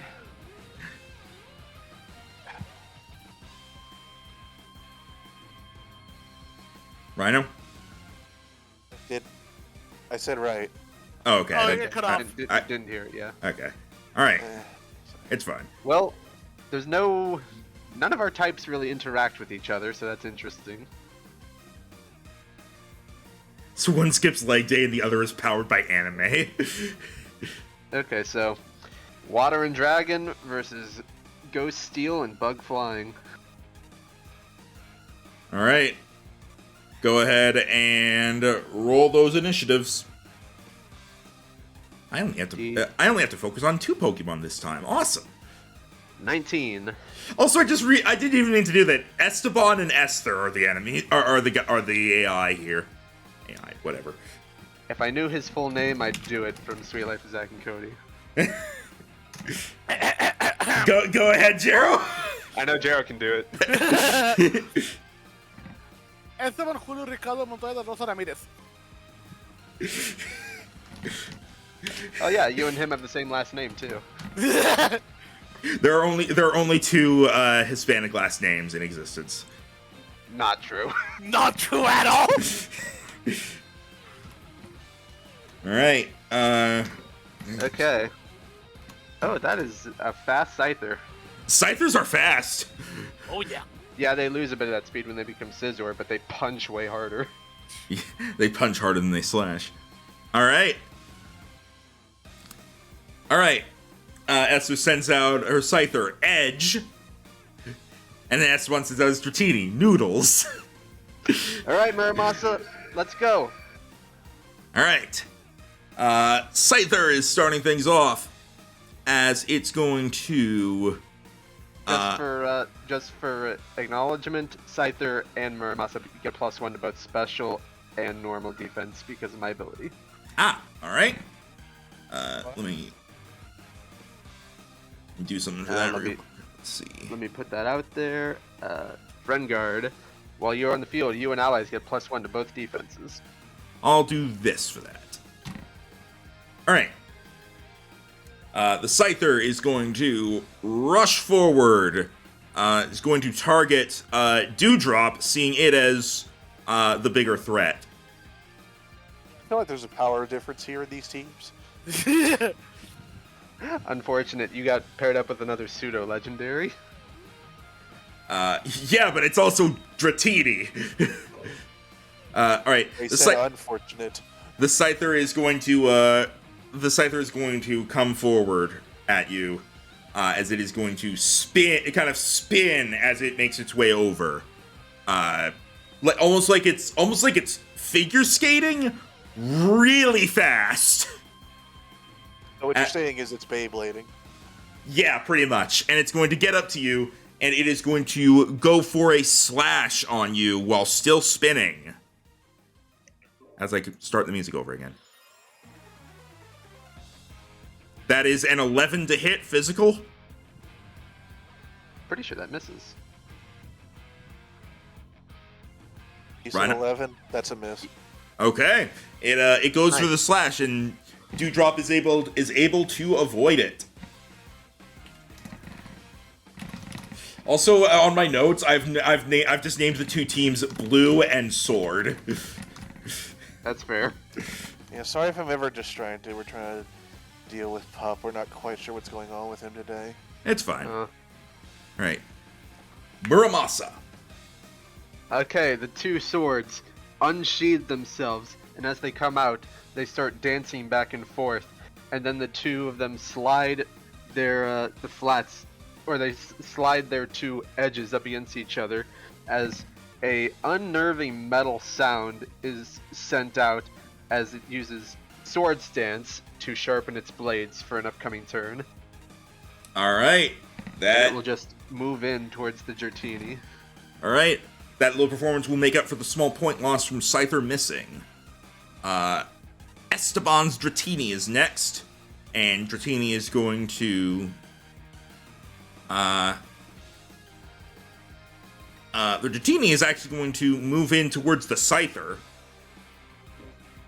Slithering along the ground, it is going to suddenly try to coil itself around Scyther using Wrap. That is enough to hit. So the Scyther takes, wait, hang on. Okay, yeah, even with the +1 that hits. Okay. Oops. No, not 7. All right. Gonna take. Scyther is now being grappled by the Dratini, holding it in place. The Dratini was not particularly elegant in its movement, so that did not gain points, but it does have the Scyther held in place now. Dewdrop. Means what for me exactly? Means that it can't move. Hang on, let me check. Let me double check it. I think grappled is just same as D&D. It can't move. So it doesn't really help me too much. It can't move. But you are in a position to get flanking if that's what you want to do. Yeah. Also, you have rain going. Yeah, the move I would want to use against it is a cone, and the other thing I was going to use was an AoE, both of which would hit Dratini, I think. You can aim your AoE so that it doesn't hit Dratini. Not if it's a circle.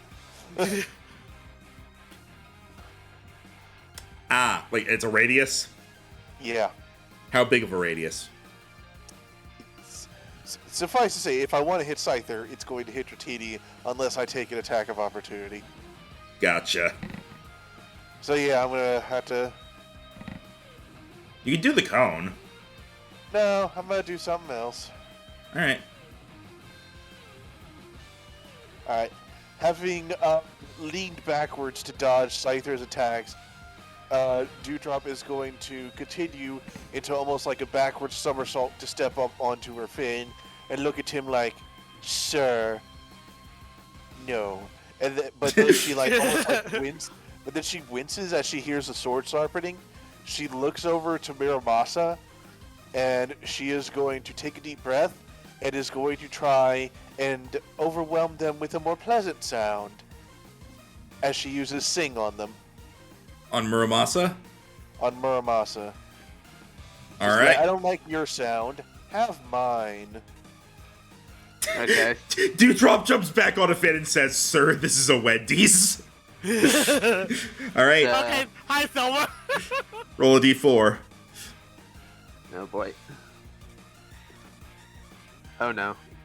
You are asleep. Oh, this is gonna be really boring if I just sleep through the whole contest. Wouldn't that be a shame? Alright. So you are... You will wake up after 3 turns if you don't wake up naturally.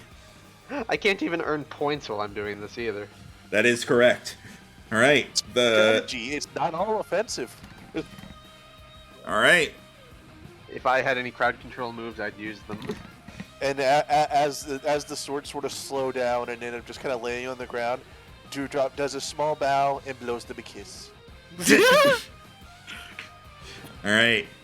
Scyther, currently being grappled, is going to try to... let me double check to see if I wrote this down or not. I should have.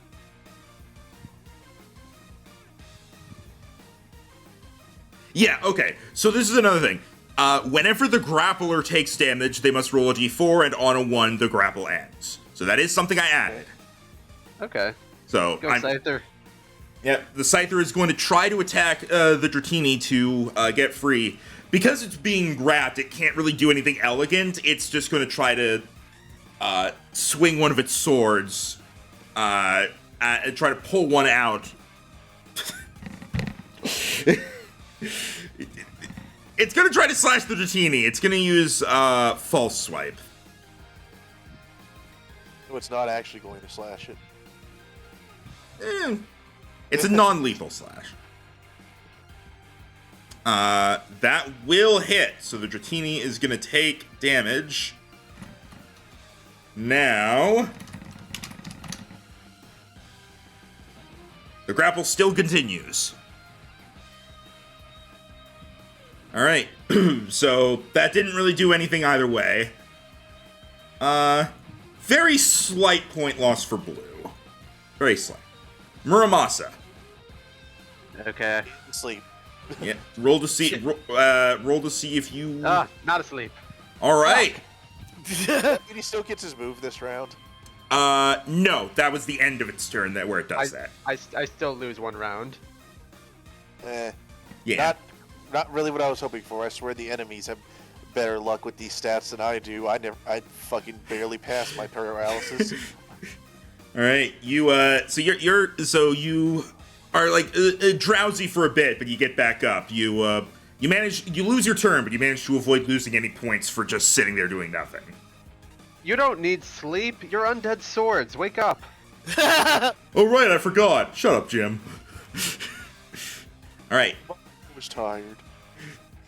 Dratini, while currently wrapped around Scyther, is going to begin kind of slithering in a circle around him, speeding up more and more. Just going around him just for the sake of it, as it uses agility. Okay. Which increases its movement speed by 10 feet, but in this case is mostly just to look good. That's fine. So that will get some points for Team Blue. Dewdrop. Dewdrop is going to see the Dratini going around the Scyther as the Scyther is trying to get off it it. off. And as she's watching this, she's actually going to she's going to almost look like she's appraising this. She's going to start slowly moving around the Scyther, and you see as the two are like in their struggle, she actually starts like poking the Scyther.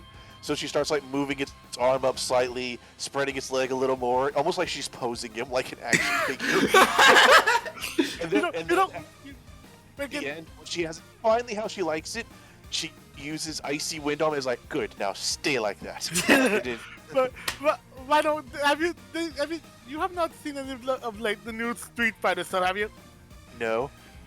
There is a character that was recently shown in the Game Awards, Manon, that's basically like a ballerina style, and literally one of her supers is literally that when she's because it was shown in the trailer, it's literally that she grapples and attacks the people, but as she's grappling them, she forces them into like ballerina poses. It's hilarious. And it just felt like she was doing exactly that, and I love it. Yeah, do you have to essentially like posing it and then going, just blowing icy wind on it to keep it from moving where she puts it? All right, roll to hit. All right.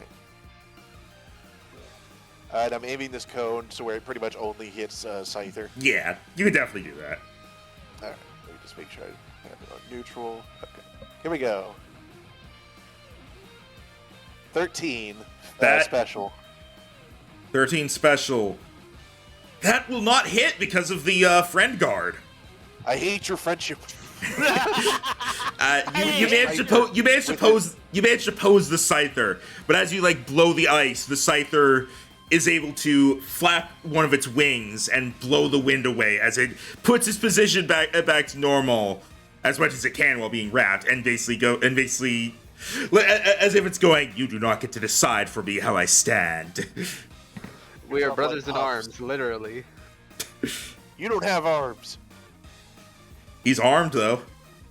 And Dewdrop's dangerous.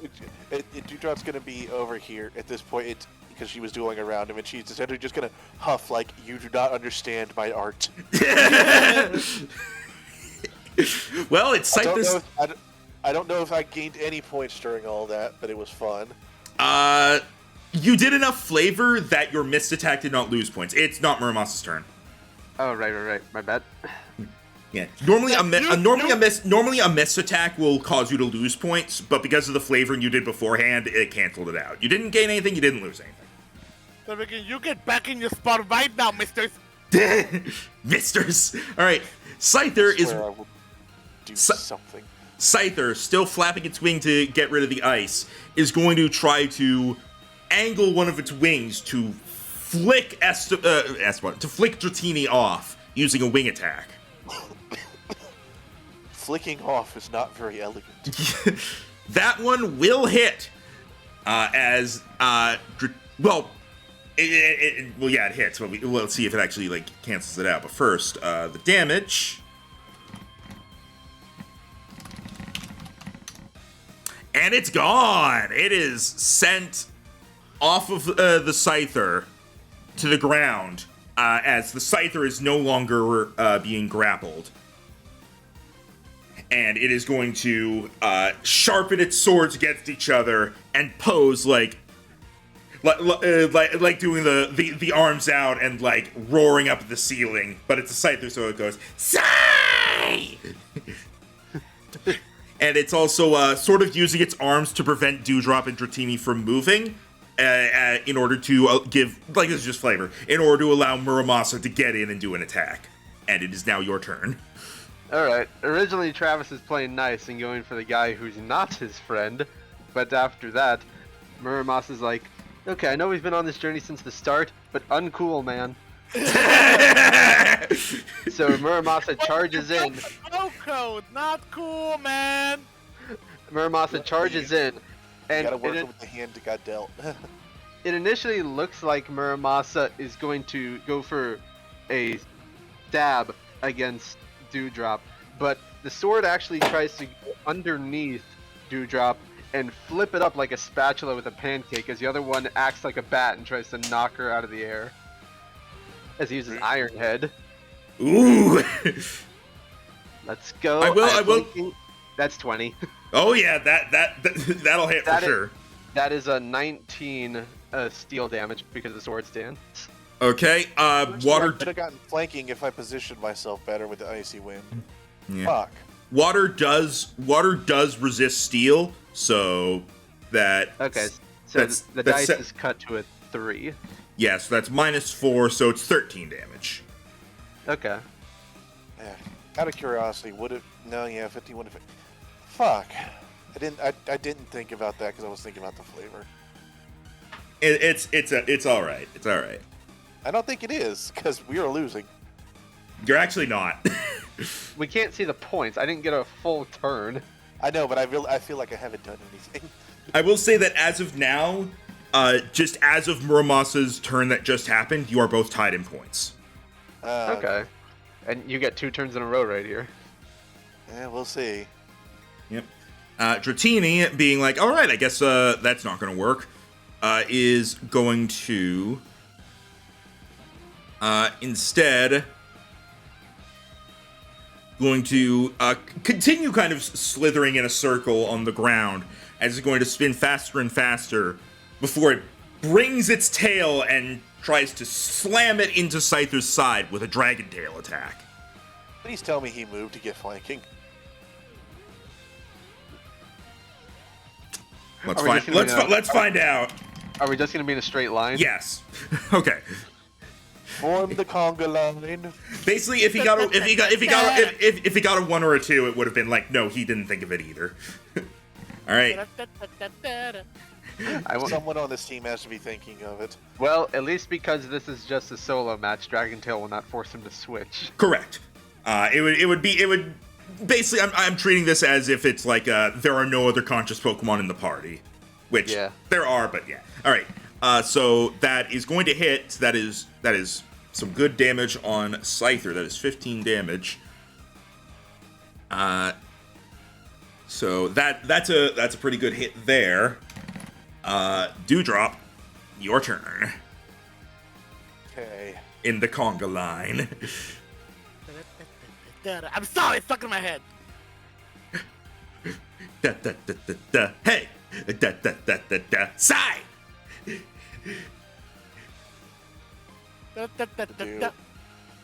This awkward up close Good- position good job, is not what Dewdrop is good for.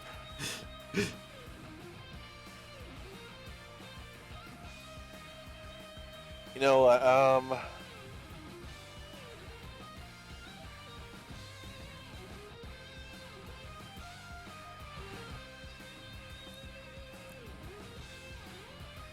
Alright, I have an idea. Alright. Alright, as Dewdrop is smacked down by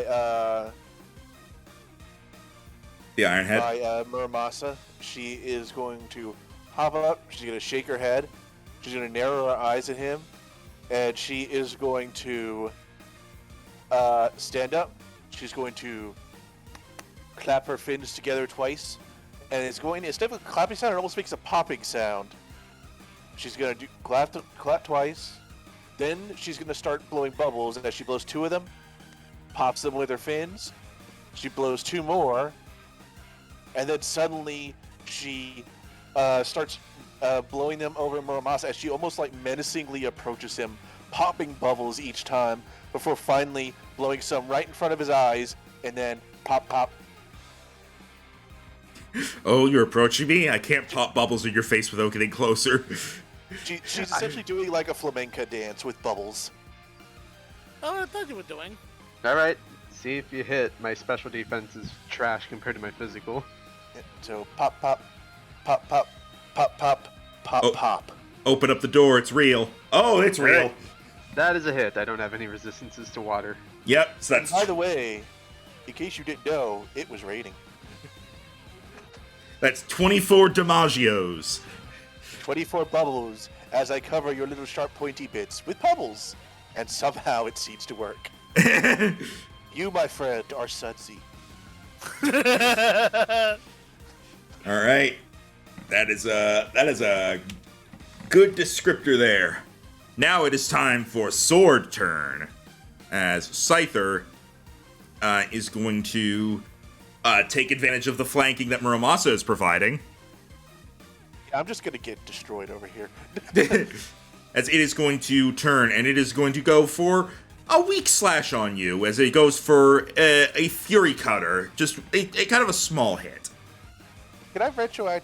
No, that's been at this point. I forgot to fucking move again. I was about to say, your turn's already done. You cannot move. Yeah, Look, I'm sorry, okay? I'm so busy thinking about the fucking descriptors, I don't think about positioning. That is fair, but yeah, sorry. Even if you had moved only one square up or down, we could have done it again. Yeah. But yeah, but at least one of you wouldn't have got it without fucking getting an attack of opportunity. For what it's worth, this would have hit even without flanking. Well, fucking great. You take 13 damage. What did you do? Fury Cutter. Bug damage. No, like what was the flavor? He basically is. It's sort of like he's slowly starting what's going to be a flurry of slashes. Yeah. As he's going in for one to start. So that's not much points, but if he gets this off, then it's gonna be a lot. Muramasa. All right, Muramasa is just as Dewdrop is recovering from the one slash on her backside, she turns around to Muramasa and sees another sword flying right at her, and then one sword stops and is like, "Dude, this is not that serious. Here, watch me." And before Dewdrop can react, the other sword takes its sheath that it's holding in its sash and just bitch slaps Dewdrop across the face as he uses Shadow Sneak. This is great. That's 25 for 14 ghost. Actually, no, 16 ghost damage because of Sword Stance. All right. You can warp if you want to. Yeah. Since I get free movement, I'm just gonna move once to try to break up the line.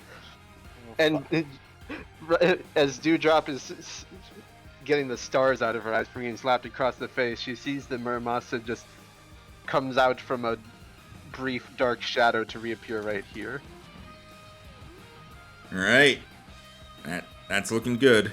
All right. Dratini is going to acknowledge Muramasa as possibly the bigger threat here. Please. You go over here, doesn't provoke attack of opportunity. As it... What? Nah, it's fine. The one thing I wanted to do in this fucking this fucking part of the contest, I'm not going to be able to do because we're all clusterfucked. Unfortunately, both your enemies and your ally are melee fighters. Yeah, it just didn't line up very well. Sorry. Dratini is going to try to go for... In order to try to stop Muramasa from doing too much, it's going to go... Well, I think this just happens. Yeah, it's going to go for... You don't know. I need to rework how that works in contest, because I was going to say it uses Thunder Wave, but that being an auto paralysis in a contest where you can't use items is a bit meh. So... And it is what it is. Yeah, I mean, Sing was an automatic sleep, which is basically the same thing. It was not. It was a roll. It was a roll. 50-50. It was a roll. Oh yeah. I'm gonna say in a You contest. immediately got out of it. I'm gonna say in a contest, anything that is normally an auto status infliction, like Thunderwave and such, is going to become a roll equivalent to other ones for contests. So it's going to use Thunder Wave on Muramasa, so roll a d4. All right. Please tell me they put flavor in it. Ah, not paralyzed. Okay, Yeah, they did yeah. put flavor in it. I wait to see if it succeeds or fails before I do the flavor usually. Normally, metal would be a great conductor, but Muramasa sees this coming, and it takes its sashes and just perfectly wraps up both blades so that the cloth absorbs the shock.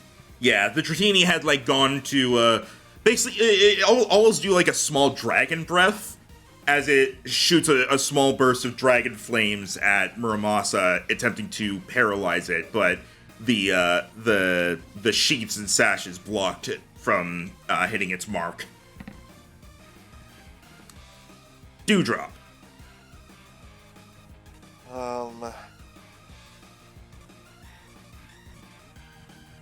It's,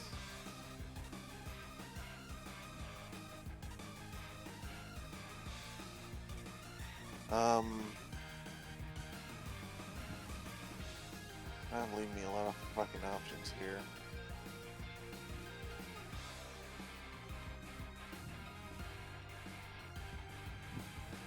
Okay, I might have something.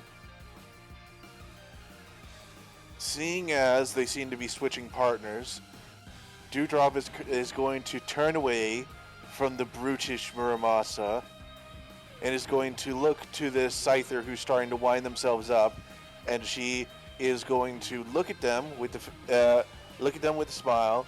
She is going to wink, and she is going to try and match their tempo before blowing them an icy kiss with an icy wind. Just like, all right, we're switching partners. This one has at least tried to be suave about it. All right.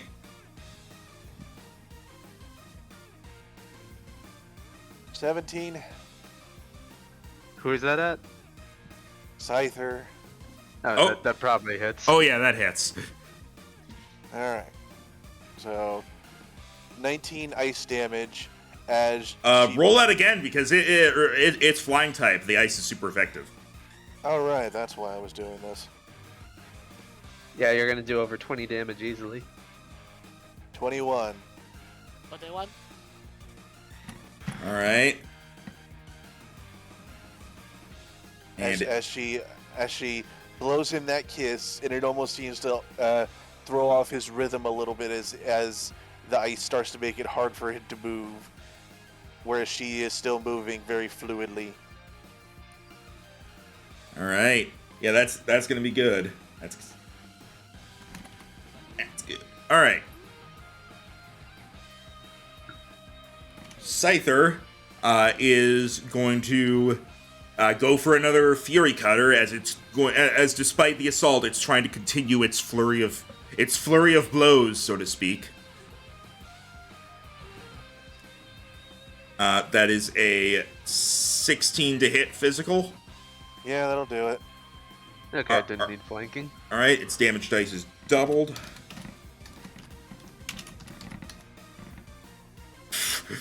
All right. You take 18 damage as its flurry of slashes is starting to pick up. Dewdrop is not looking great. She has been hammered this fight. You shouldn't drink so much before a contest. All right. I don't need flanking for this because as Muramasa dodges the paralysis, both swords quickly unfurl themselves from their wrapping, and in a blinding speed, they do a cross slash as they make an X pattern, and then swipe outwards as they do aerial ace, which hits Dratini automatically. All right. Yep, that is 12 flying damage because of sword stance. All right. Nice. That was my minimum damage. But yeah, that's me. All right. Coming down to the wire here. Dratini is gonna try to hit Muramasa with a dragon tail. All right. As the thunder wave didn't work, it goes back to it essentially slithers under Muramasa and tries moving around really fast, sped up by its agility, before swinging its tail upward, trying to smack both the swords at once. 12 to hit physical. That is, if you inverse the numbers, that would hit. It misses, so that's... Yeah, the swords just fly out of the way of the tiny noodle's legs, or tail. No, it's noodle legs. Dewdrop. Well, I will say, in doing this, it is going to move... Oh, wait, no, it can't. It can't move without provoking attack of opportunity. yeah, we can't move at all now. Yeah, I was thinking about heading up, but then I was like, oh, then Dewdrop hits me. I could move down and be fine. I mean, like, Dewdrop can move here. No, Yeah, provokes or- attack from Muramasa. Yeah, we in the right. middle are boned. Also, no matter how we move, if we're still adjacent to each other, we end up forming Tetris blocks. No matter what. Yeah. Alright, well, Dewdrop knows she's probably going down this next round, so she's going to go for something. As Scyther went for her again, as she takes the hit, she's actually going to grab onto his arm. She's going to pull him close, and she is going to almost dip him like they were doing a tango, and she is going to use a soft singing in his ear. Go to sleep. Alright. Fuck. Alright, well, that was my best shot. Unlucky. He is Goodbye. staying awake. Well, he might miss. Let's see. I don't think he will. The defense hasn't been reworked yet. Yeah. Alright.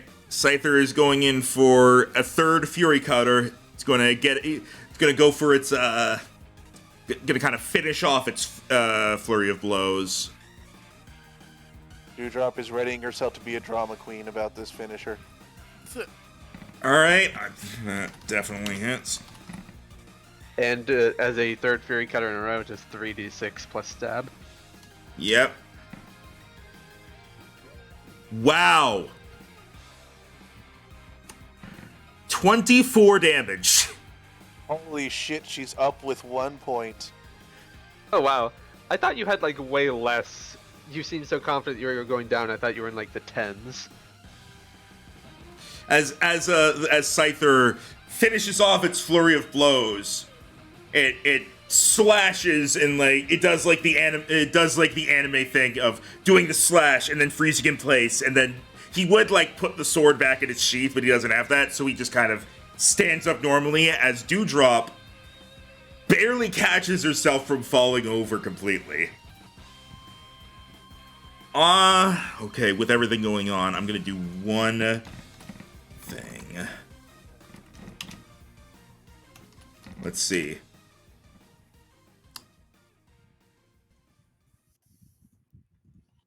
I meant to do it privately, so ignore that one. There we go. Rhino. Are you there, Rhino? Yeah, I'm here. What's up? As Dewdrop is kind of down on the ground, barely keeping herself from being knocked out, just barely holding herself up, she's going to glance back at you, and then glance to the audience. Oh, it's happening? She's going to brace herself and let out a soft singing voice as she starts to glow white. It's happening. He's gonna go from gritting his teeth to just eyes wide like no way. You know, even if this didn't happen, I was gonna let you live. I wasn't gonna be the dick who's like, I use aerial ace and you die. I appreciate that. As everyone in the crowd is watching in awe as Dewdrop evolves before their very eyes into Primarina. My girl. And it is time for some Good Fun move. fact, on my screen, the way that picture is, the little bottom lock of her hair is curling exactly around Travis's picture. I hope this doesn't mess up the score a bunch because it would be really cheap if something the DM decided makes you win. I mean, look, this is my girl stage. If there was a place she was gonna evolve, I hoped it would be this. I will say, like, this is not going to impact the score necessarily. So don't worry about that. All right. Primarina stands up, now being, well, I would assume she's large. yeah, I'm just quickly updating this. Just grab that.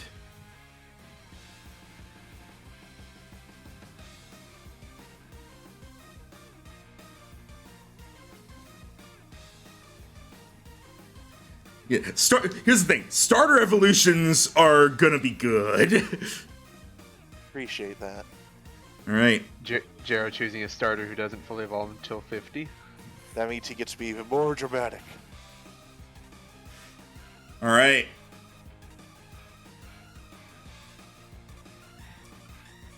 Dewdrop has evolved into Primarina. Okay, well, Rhino is officially the first person in the team to get the final stage evolution of a 3-stage Pokemon. Yeah. Well, that makes sense. Well, Starters no, evolve. Jaro got Alolan Raichu. Well, yeah, but it didn't. Actually, yeah, it did start as a Pichu as well. All right. All right. As the crowd is going wild, Muramasa, it's your turn. All right. Question real quick. Does Yeah. that affect my health like it did Muramasa's? It will. Yes. Give me just a moment to double check, and basically you will gain health equal to what Primarina gains compared to Brion.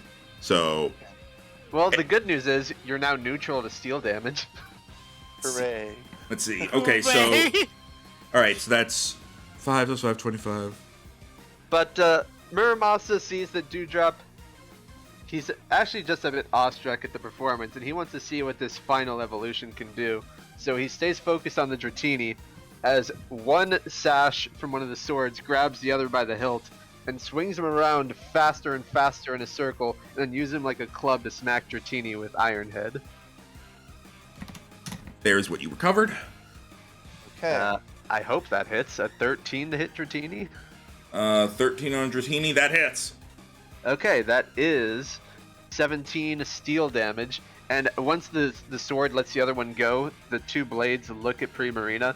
They form an X downwards, and then they curl their sashes up in a heart formation. Yeah. That's very cute. All I right. think she actually does giggle at that. All right. That is, wow, that's a lot of damage on Dratini. Yeah, All right. that was 17 with the sword stance. All right. Dratini is looking very hurt. Is going to try going in for the Dragon Tail on Scyther this time. Okay. Yeah, that's definitely going to hit. Let's see. All right. Dewdrop. Now, Rhino, before you do your turn. It is time to adjust stats. Not quite. Well, Oh. I will do that, but here's the thing, Rhino. What's her evolution move? Yeah, would you like to use Sparkling Aria? I don't know what the rage is, but sure, I'd be up for it. All right, let me grab it real quick. Because I have technically only used 3 moves so far. Assuming this is a fairy move, I resisted at least. It is water. Okay. Neutral. It is a 20-foot radius. All hostile creatures in range. Hooray! It's not just all. It is 2d6 special water damage. If you or any targets that take damage from this attack are burned, the burn is healed. Ooh. Oh, it gets rid of burn. And I also probably will say, like, if you have any allies in the range that are burned, they don't take damage, but they will lose the burn. But that's not important right now. Do you want to do that? Yes. All right, just do a special attack. Okay. So D20 plus your special attack stat. All right. I assume we're just using what her stat is normally. I can do a very quick on the fly adjustment. Okay. That is It definitely that. went up. So it becomes that. It might be in double digits now. I would assume it is. It already was. All right, it would now, because you have a +5 to it. It's now 12. Okay. Oh, it went up by 1. You would need to not one to miss me. Dewdrop, feeling like her expanded lungs, her expanding size, her expanded self, is going to rise up, is going to spread her fins. Her hair is also going to break out of the natural pearls it's in and almost expand out in a star behind her as she lets out her note. As she pretty much summons forth the water from around them that was on the stage from the drizzle earlier and just has it erupt around them. This is like when Black Bolt speaks. Who? Comic book character where if he says even a single word, he just destroys everything in like a 100-mile radius. Okay. Fuck. 31. Okay, that hits. Yeah, the thing that hits. So that's 2d6 plus your special attack damage. Okay, I'm not going down at least. Hold on, let me add some nice stab here. Yep, you're officially a fairy type. Well, it's a water type move. Yeah. Right, keep doing that. It does get stabbed though. Evolutions. I rolled terribly.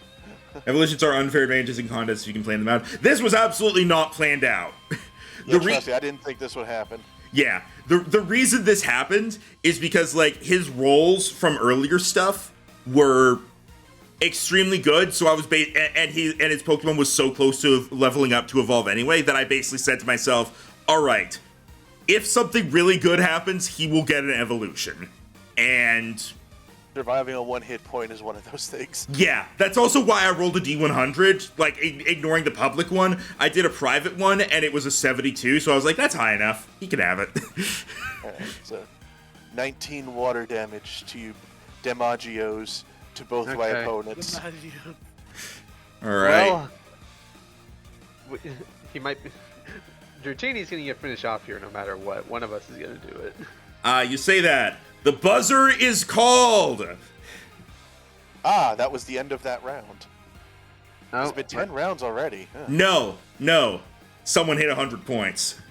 Oh, oh man. It was the final score. Team Blue 100 to Team Sword 95. holy shit. Ah, Scyther literally just did 1 more damage. We won that. Yes, you're right. Yeah, very much so. Oh well. At least this should be enough XP to get me to level 7. Oh yeah, it definitely is. Like we'll go over that in a bit, but Muramasa is definitely at level 7. Alright, well, at least this means we might just have enough time to finish the contest today, because if we have to do all 3 of us, that would have been a bit. Yeah. All right. The audience and judges are erupting into applause. The idea of like they've like not seen an on contest stage evolution in quite some time. And Dewdrop knew how to make it look good. Yeah. I told she was preparing to be a drama queen. All right. I just didn't know she would grow into an actual queen. I will say this, Esteban looks happy for you. He also looks worried because now this Primarita has to face his Dratini. Yeah, Oh. I feel like a fairy type versus a level 1 dragon type, there might be a little unfair. I mean, he's not level 1, but yeah. I imagine Dewdrop's like coming back over and like looking herself over like, holy crap, I got big. Well, at least it What, I was have close. hair? Travis was like, well, at least it was close. Also, suddenly report, because I'm guessing the thing was already called, so everything was going over. All of a sudden, there's reports of a wayward Axiom on the field as Razor just literally went from freaking ran off on the freaking testing. But this we were looking and pretty much just went to go give Primarina a hug, happy for Dewdrop's evolution. Yeah. You know, Dewdrop will pat him on the back. She will say, "You were my first fan." Aww. Cute. Also, this means if Jero wins his 1v1, his fire type has to fight a fully evolved water type. Oh, that's great. It'll be in a four-way thing. It's fine. All right. Aiden's over here hugging Dewdrop. Holy crap, you got big. All You right. can use her as a And water she's just bed. like, yes, I outgrew you now. The funny thing is, this means both of us will have fully evolved starters, while Jero's is still a couple levels off of getting its first Evo. That's fine. All right. It's worth the wait. I'm going to very quickly do the stuff for Dewdrop. Now, Dewdrop does hit level 7 with this, so feel free to do all that level up stuff after I'm done with all this. Also, that means... Okay. Okay, also first teammate to hit level 7, nice. All right. So My girl. I get to look at abilities now. Let's check out those fairy abilities. There's the one where you can charm people if they hit you. There's the one where you help on charisma things. Honestly, I'm debating the charisma thing. all right. Yeah, you- I think she is going to be dazzling. all right. It is her. Very fitting. Don't do that just yet, though. I'm just gonna add the moves first. That's fine. If you can get Rita to evolve one more time, you are incredibly set for the gym battle with Valkyrie. All right. I wasn't gonna use Dewdrop there. Oh, I figured you might because it's fairy versus fighting. I wasn't expecting her to be evolved by then, to be honest. Hey, you evolved into the PC. Well, if we didn't say grind that. it, if we grind stuff out, you might be able to get Rapidash. A psychic fairy would be good for it. I don't know. It's gonna be Melody and then either Rita or Clarabelle, I imagine. I'm gonna use Muramasa because we're almost halfway done with the gym challenge and I haven't used my starter in any of them. What is like you haven't? Hasn't been any good type matchups. Like, sure, he'd be immune to the poison gym, but he wouldn't have anything good against it.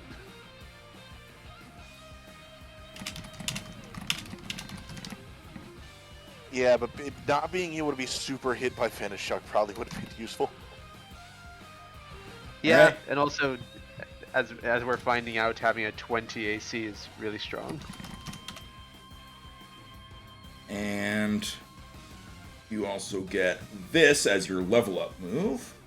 But hey, once this contest is over and we have time for it, I can finally use my Dusk Stone and have an Aegis Slash. All right. So in addition to Sparkling Aura, you got Encore. Oh, you can force people to repeat their moves. When in a contest setting, it's actually very good.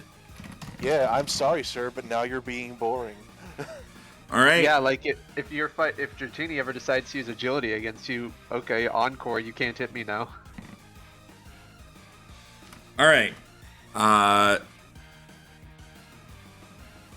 Also, because you're now fully evolved, I think I'm gonna. You get proper walking speed now. Yay. All right. I was Go ahead. slightly concerned about that. All right. Oh go yeah, ahead. you just got rid of Rain Dance, so you're not moving fast anymore. All right. Go ahead and do your level up stuff whenever. Aside from the fact that I gave you the new move and the evolution stuff, I did not adjust anything for the level up. So go ahead and do all that. And well, Like her stats don't improve at all? I already adjusted her stats. No, you didn't. You said her special attack went up to 12. Yeah, it is that. Hang on. Her special attack went up to 12 with your improvements, with your level up points. I don't. The fuck? Let me close the sheet and reopen it. That's okay. There. Okay, Also- so nothing else actually changed. Pre-Marina except has- special defense. Yeah, Pre-Marina has a really good special attack and defense. It has a base health of 80. Its attack and speed both went up by 1. Ah, okay. And then yeah, the hit points went up by a total of 20. All right. Well, in case you didn't see this coming, Max. You're maxing out special. Yep. Okay. Special attack. Okay. Look, now you have something for the testing. Yeah. All right. With that, in order to avoid losing too much time, we're gonna speed along to the 1v1s. All right. It is a Fire Lion versus the Bug. I feel like these matchups are very skewed in your guys' favor currently. I'm gonna be honest. Just because you guys have like extraordinarily clear advantages, do you want to just skip the fights and say you win? For the sake of time, I'd be fine with that, because Jero resists everything she has and can have hit super effective, and Rhino has such a clear advantage, it's not even a contest, 2 wins. Yeah. Do you want to just roll a D100 see how much XP we at least get from those battles? I was just gonna give you an XP normally, but yeah, both of you roll a D100 for the battle. If you get a 1, you lost. What the fuck? Please Like, I don't thought- say that. Okay, you're fine. All right, Jero, it was tough. Cade, it was tougher than you thought it would be. Casey and the Rabombi are very difficult to bring down, and it does end up actually reaching like the 10 turn or the 1 minute limit before you win. Minute to limit.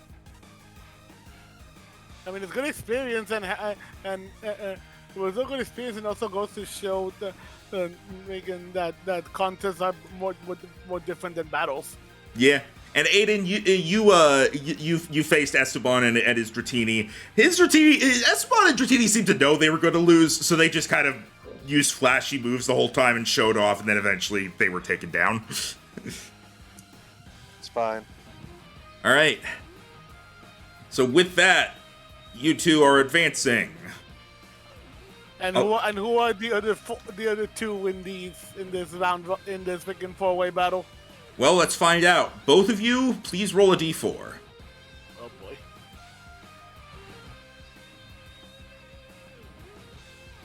Rhino, please roll a d4. Sorry, I was adjusting stuff.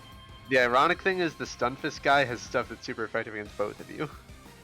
Yeah. All right. So, in the final round, you are facing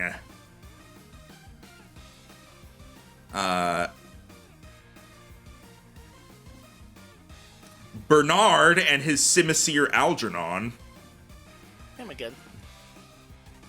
and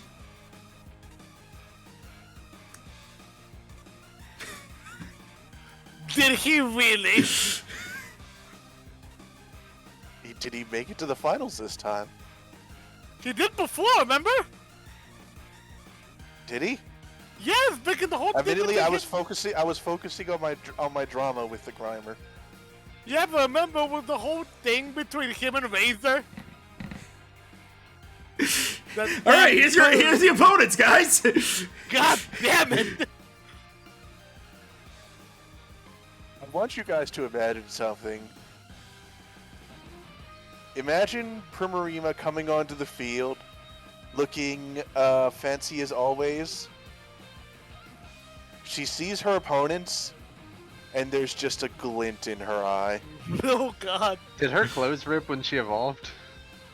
I No. imagine the shawl doesn't fit as much, and the ribbons are more just in her hair now.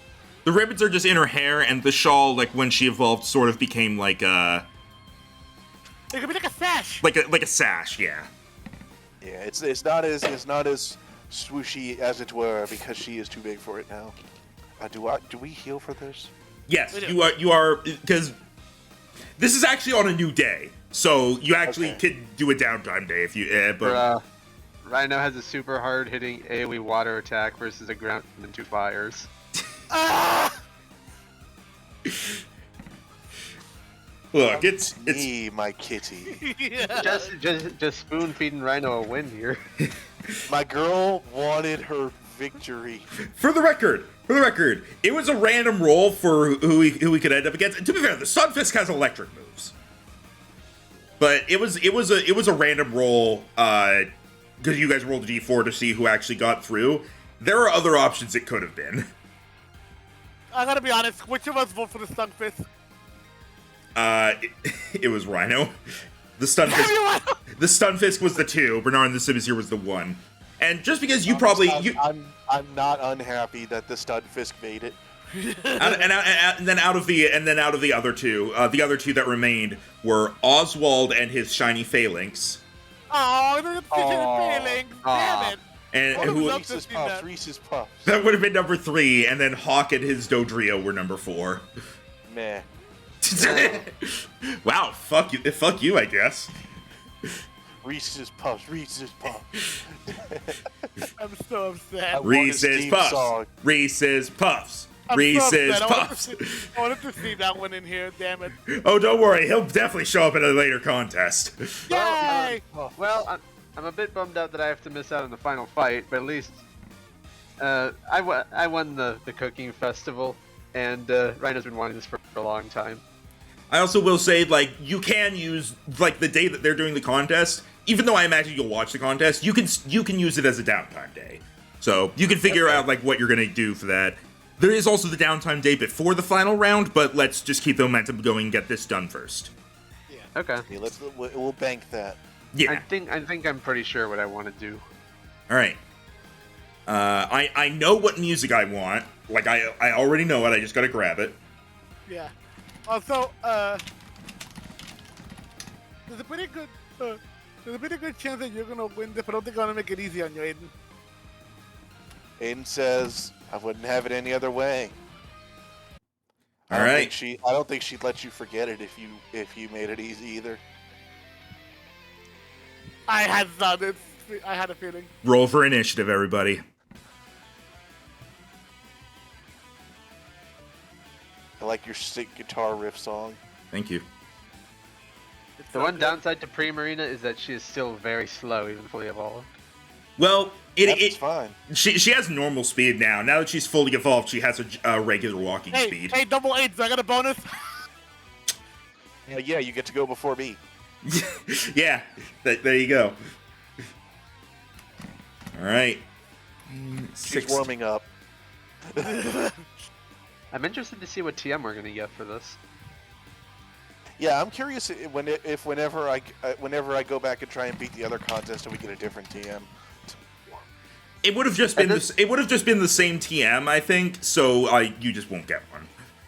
Oh, okay. I don't get like money, but all right. You'll still get a cash prize. It's just like we give you this TM, but your group already has it. It's pretty rare it's pretty rare for everybody for multiple people in one trainer group to also take part in contests. Yeah. I mean, the singular person has to get the 5 ribbons. Yeah. At this point, Travis is like, well, I've been Oof. on 2 ribbons. My chances of ever seeing the finals are extremely slim. I'm just along for the ride. Whoops! I don't need him in there twice. It's Simisear again. All right. He used double T. So yeah, out comes Frankie, who sends out his Stunfisk. Go, Yay, Glurp! Frankie. Yay, Glurp. And then I out imagine comes they just have like 2 people in the audience on the side. Yay, Glurp. there's 5 people who rip off their shirts and on their chest is painted GLURP. That's funny. And then this lanky, like almost 6 feet tall, despite being like 13, nerdy guy with like a bow tie and glasses comes out and goes, "Go Algernon!" That's it on Simisear. And there's like moderate polite applause. Aiden straightens his butler suit jacket and lets Dewdrop take the stage. All right. It begins. Usual stuff. 50 points start. You gain and lose points as you go. Reach 100 points, you win. Get knocked out, you lose 20 points and can't gain any more.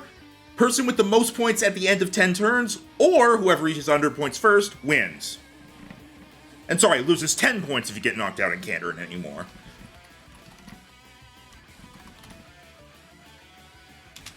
Also, I need to quickly adjust this.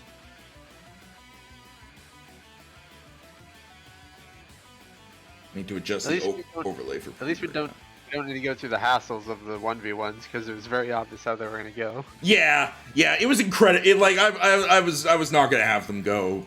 Like if like we would have done them only if it was gonna be like close. I think Dratini's like only offensive moves that could actually hurt you were like slam and coil. The only one it actually it had wrap. It had wrap, Dragon Tail, which wouldn't have done anything, and 2 status moves. So yeah, it couldn't even hurt you versus what you could do to it. All right. Bernard is or Algernon is going to start things off, as it's going to start running forward, jumping onto its hands, and then kind of like doing flips as it makes its way over to Dewdrop, and suddenly goes to kick her in the face with an acrobatics. Oh, you're approaching me. Also, Max, did you update my vulnerabilities and resistances? I did not. I also did not update your type. Sorry, that one is on me. Give me just a second. Rena is Water Fairy. I'm pulling this up real quick. Okay. Vulnerable to Poison, Grass, and Electric. Resisting Fighting Bug, Fire, Water, Ice, Dark. Jeez, the list. And immune to Dragon. There you go. There we go. Alright. Dragon, not the most common attack type, but you know. Yeah. I can't be Dragon Raged. Yeah. Anyway, you got kicked in the face. That's an 18 to hit physical. Yeah. Alright, you take 24 damage. Ow! What the fuck? This move does double damage if you aren't holding an item. Okay. I didn't just make it double I didn't make it just roll more damage dice, because not having an item is a pretty big disadvantage. Yeah, fair enough. Alright, Nala, so Bernard just like came over and just kicked you right in the face, so. Alright. Nala.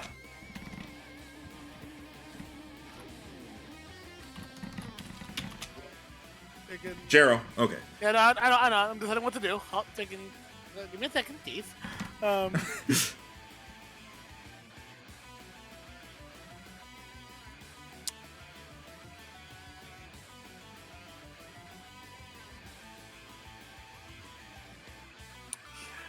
Yeah, considering especially gonna know what you're capable of and you're gonna hit me hard, again, I wanna make sure that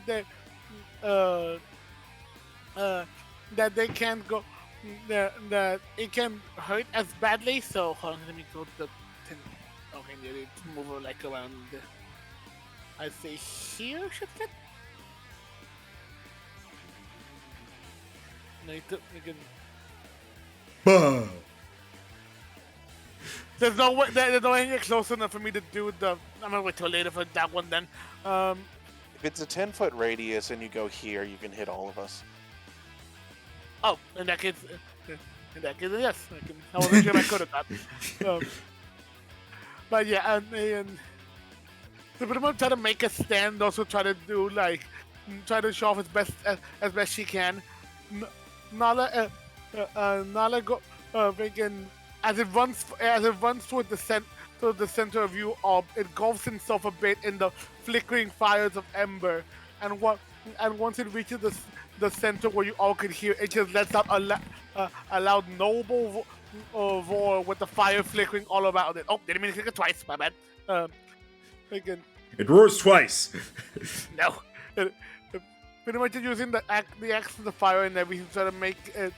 try to show off again. Sure, might have been used before, but this time is but even with like enemies surrounding, it definitely seems like a more it definitely seems to accent make it like a bit more like noticeable. Like despite its odds against, it's gonna still stand its ground. All right, you do that, and kind of Simisear and Dewdrop are kind of forced to like instinctively cringe away. Stunfisk blinks and goes, "Huh?" All right, Dewdrop.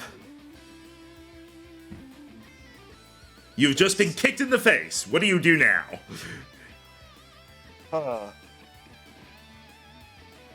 Let me think. I think that Dewdrop will actually lift herself up to her superior height, look down at this Simisear, and then actually turn her cheek at it. You, sir, are uncouth. And so she will then lift herself up, touch the part of her face where she was hit, and you will see a bit of water come to it, almost like she's soothing it, before she takes that water, lifts it up.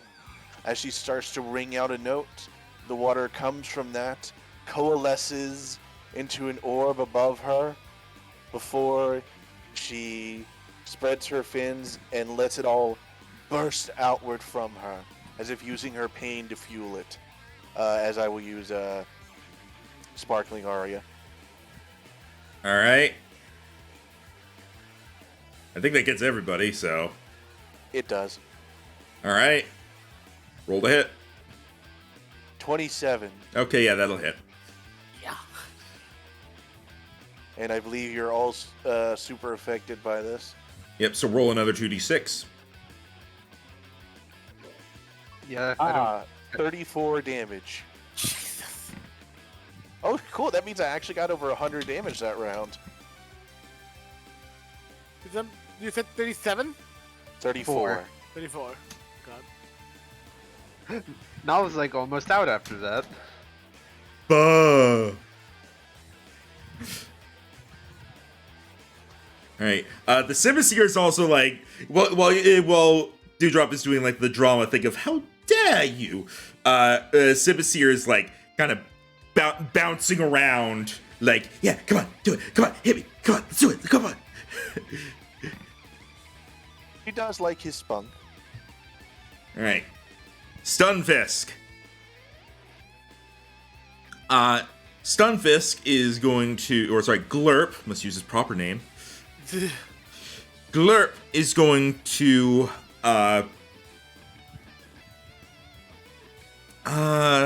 what it's going to do for this is it is going to open its mouth and spray out a small amount of water, that is going to go, that is going to arc over Nala, to reach Primarina. And at first this seems pointless, but then through this small geyser of water, it sends a burst of electricity as it's actually attacking Dewdrop with Thundershock. Oh. You sassy bitch. You may be fully evolved, this also makes you the threat. That's fair. Especially with all the damage you just did. That is an 18 to hit special. Damn it. Yeah. All I right. was about to say, you do have pretty good special defense now, but It's not that good. 15 damage, and it's electric, so that means that is actually 16. And roll a d10. oh, Please no. Oh yeah, also, everyone actually took one less damage from that Sparkling Aria because of the Noble Roar. Oh. huh, so Rhino only did 99 damage, so close. Curses. Right, Wah, wah. Not paralyzed. yeah, you're not paralyzed. So yeah, and then after doing that, the Stunfisk, like, turns to the crowd. You think it bowed? It's, like, flat on the ground, so you can't really tell, but it did, like, a nod thing. And, It's more than it did last contest, so it is learning. yeah. and then it buries underground.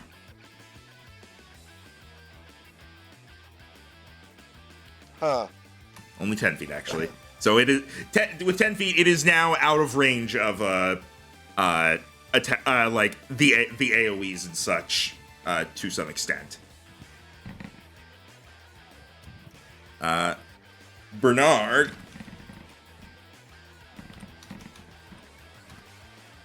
is going to keep on doing some flips around Dewdrop. Specifically, is going to like go in a circle. You kind of recognize this from like when the star you did it to you in your first contest. And then once it's here, actually once it's here, once it's like gone all the way around, it is going to jump up and start clawing at you with fury swipes. That is a 25 to hit. Yeah. 16 damage. All right. This thing's strong. I'm noticing. I thought the monkeys were supposed to be terrible. Bernard's a good trainer. Curse you, Bernard, and your drugs. Cade, it is your turn now with Nala.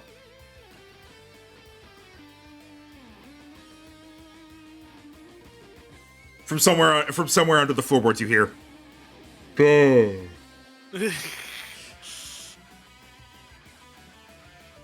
What sounded like you said, bitch? Imagine your DM actually taking time to balance stats for a game. I'm trying, okay? I know, because it's pretty balanced, because I gained 1 level in an evolution. I'm still down to half health. I'm saying you did. Oh, again. Oh, okay.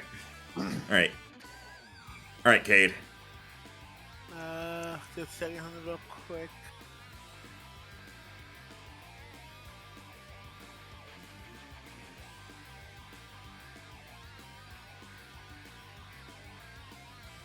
Okay, sorry about this, but again, you want to make a threat. I'm gonna move over here, oh, handedly here. You're approaching me. Again, because the thing I'm gonna do is ranged, because it's one of the best things she has right now. Even though it won't do much damage, she's not gonna make it splashy. Very much like he was doing. He is going. Nala is going to run.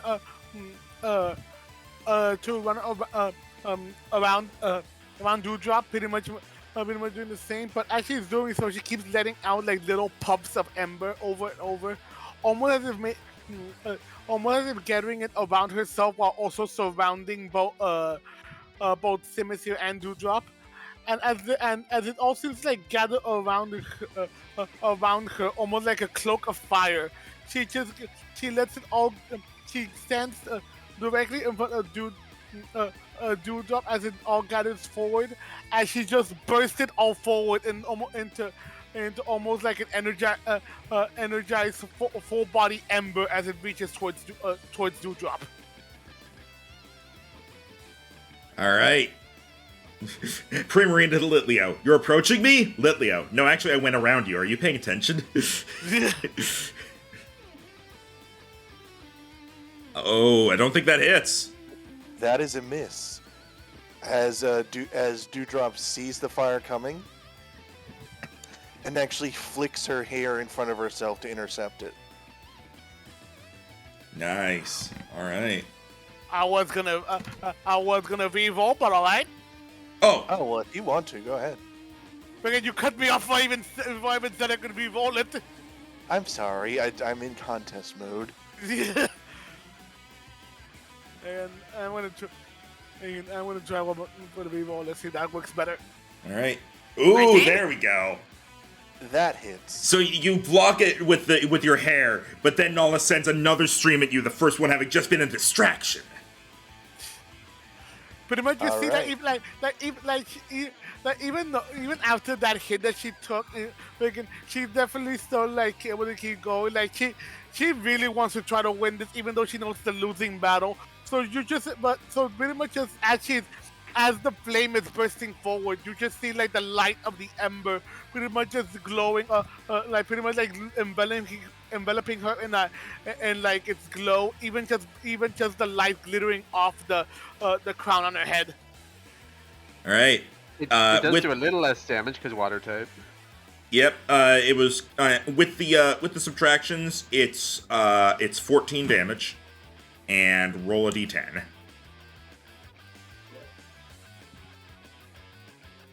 Oh, again, Rhino rolls, right? Yeah. Not burned. Yeah. I have to try at least. All right. Rhino, you changed your ability, right? I didn't manually put it in yet. Okay. Are It you're using? wasn't going to come up during this contest. Okay, it's dazzling, right? Yeah. Okay, I just wanted to make sure. All right. Yeah, I haven't been using like rain bonuses or anything. Okay. All right. Dewdrop. All right. Well, this is hurting a lot. 1 second.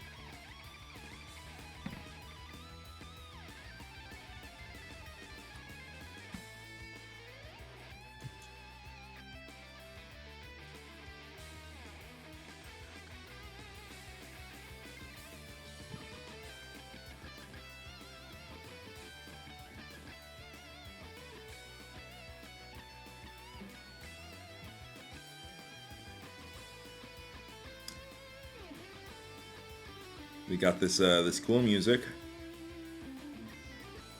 I love this theme so much. Yeah.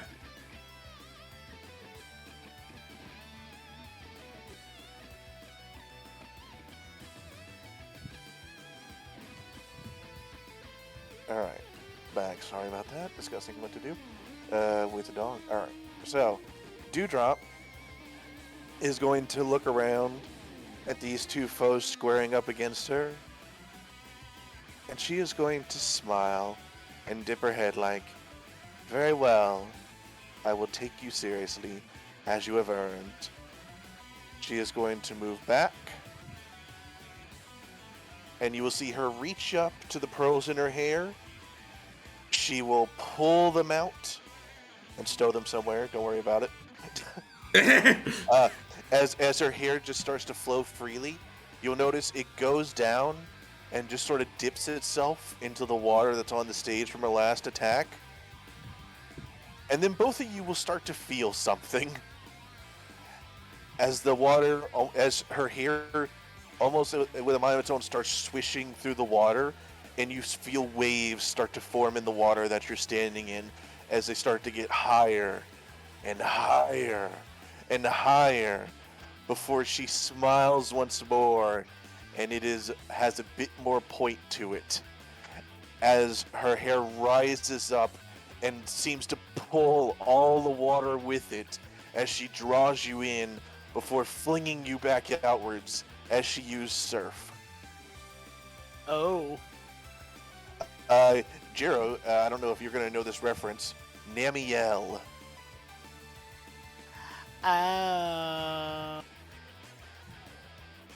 So yes, here we go.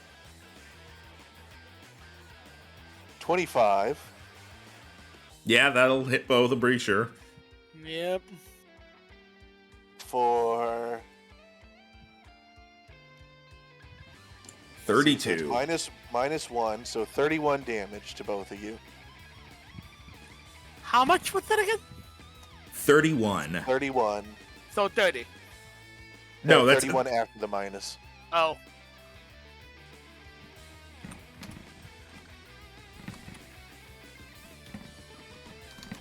all right.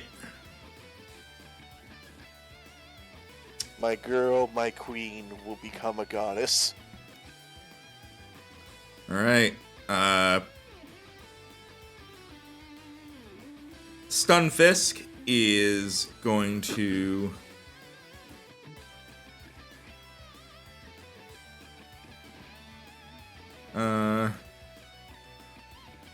Yeah. He's going to be moving around underground. Probably. Well, no, it's just using a dig speed, so you still like generally know where it is. It is gonna end up over here because it has increased dig speed. See that? And it is going to pop out and launch a mud shot at Nala.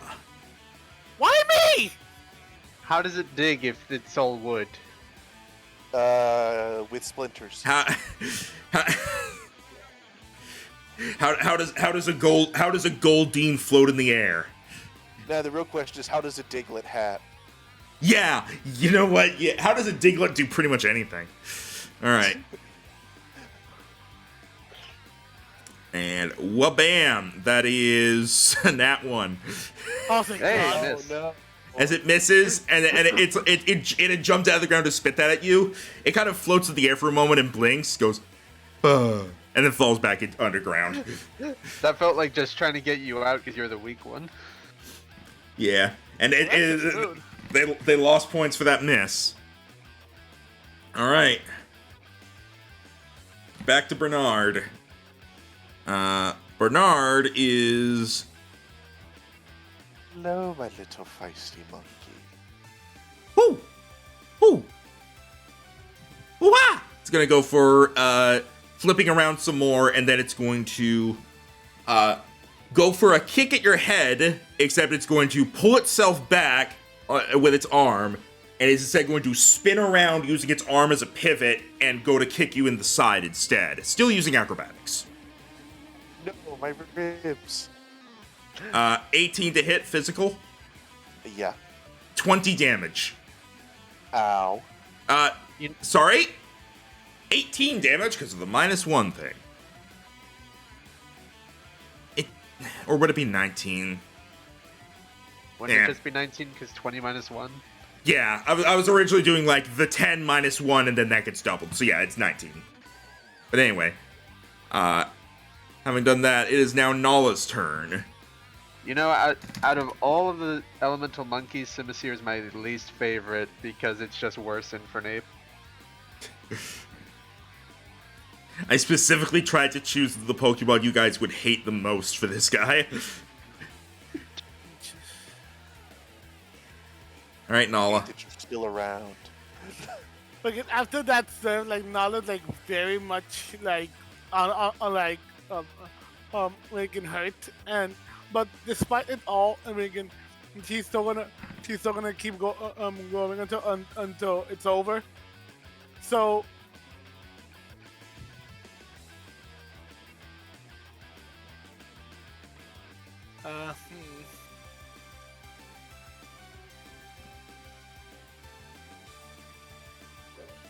Megan, you're gonna go down. You're gonna go down fighting and fabulously, as she looks at the over at Dewdrop. He gives like a nod, knowing that this might be her last dance, as it were, as she decides to get ready. She goes down ready, like pretty much going in for a charge. Shakes off the leftover water a bit as she runs forward, pretty much opening her mouth as fire starts to burn off, pretty much letting both like the leftover glittering of the water from the surf and the fire pretty much mixing together to pretty much gently surround her as almost akin to like a faint mist around her, almost like a smoke screen, as she just suddenly bursts out of it, rushing towards Dewdrop, mouth ablaze, as she goes in for a fire fang. All right. Roll that, see if it hits. She has really low making physical, so I'm really hoping it just hits.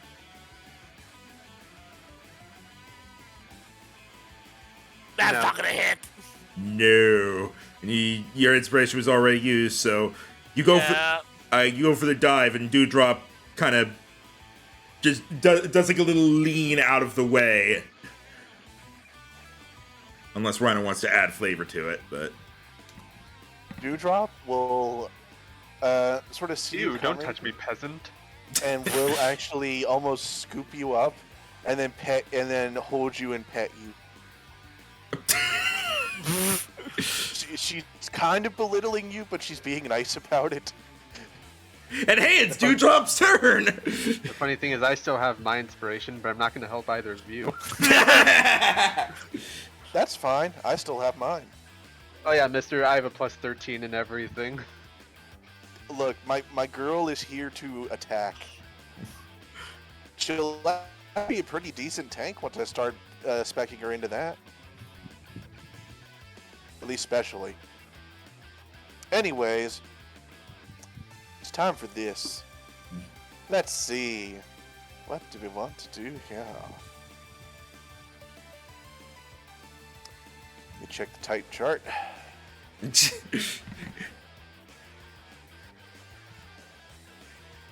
Okay, yeah, that's what I thought. Not gonna do that. Fire does resist fairy, yeah. Yeah. I figured that's what you were looking at. Yeah, so my thing is, I could either take out Subacue and hope that gets me the points I need, but that's a bit brutal, and also I would have to repeat myself at this point. So,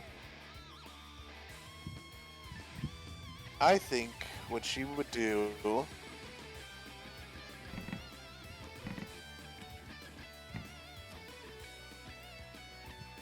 You know what? I think,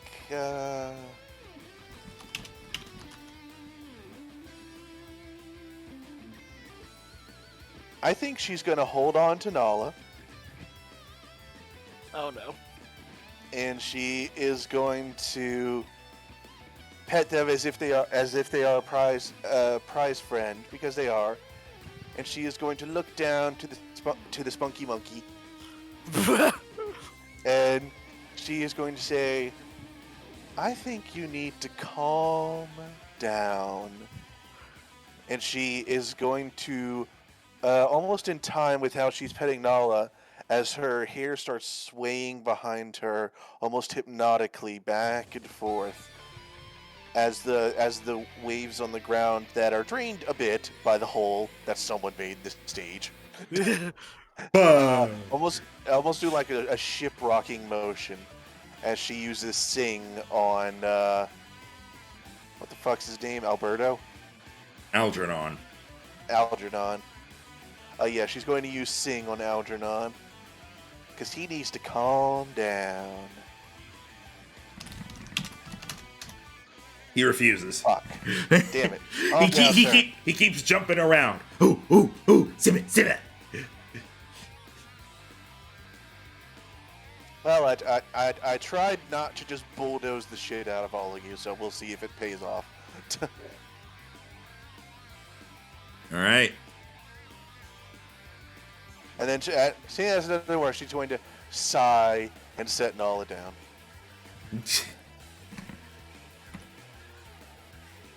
All right.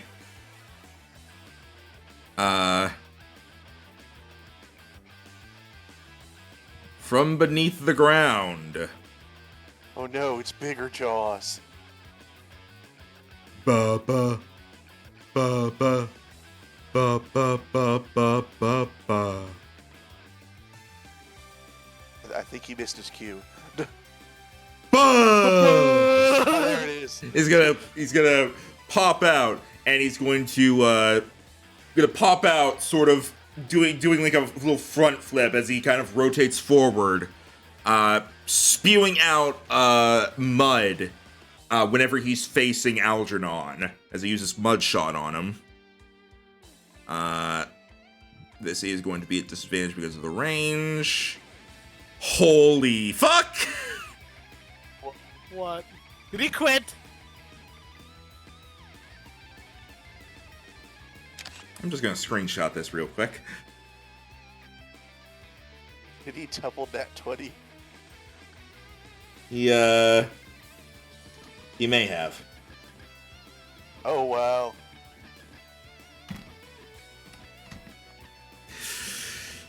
Yeah, so anyway.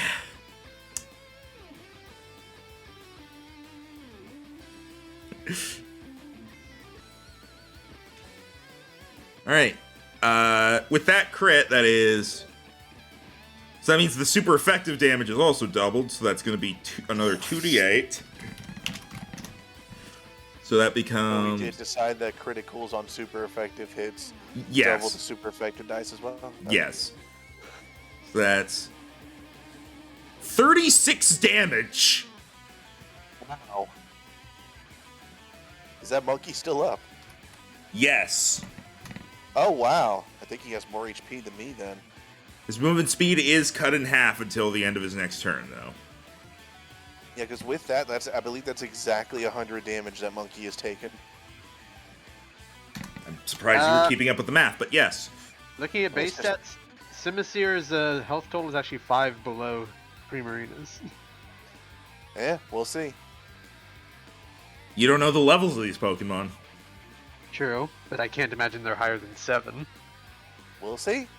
Algernon is going, because it's now Algernon's turn, he's mad at this Stunfisk, and as the Stunfisk is still in the air before it can go back underground, he's going to jump forward and try to bite it. Sympathy. And he also gets a crit. Oh my god! Oh, wow. It's critical time. It's critical time only when they're fighting each other, not you guys. Thank which is meanwhile not feeling like freaking Jesus Christ. Alright. Why am I here? Hey Nala, it's your turn. And those crits are good for some bonus points. Ah, damn it. Shit. Alright. Nala. And I just don't think it would even work here.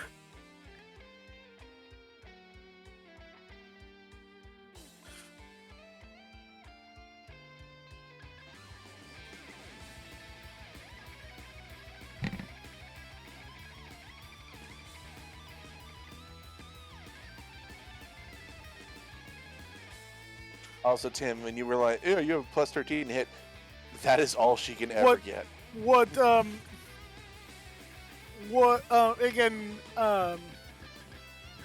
Simisear still be in the air?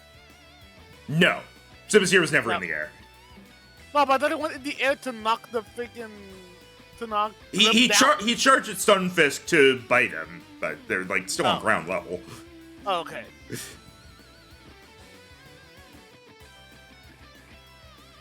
Okay, well, in that case...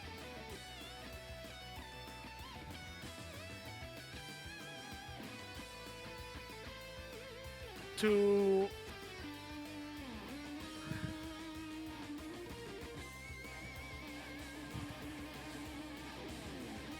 Because I'll be able to get something while it's still up, we can to try to get some extra points in and everything.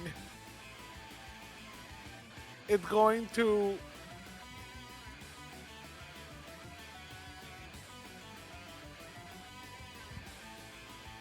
only yes, good. There's nothing it really can try. It's gonna try because I would. How hurt is the Simisear?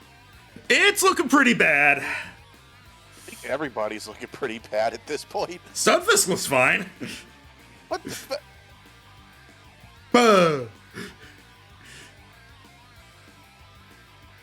Budge.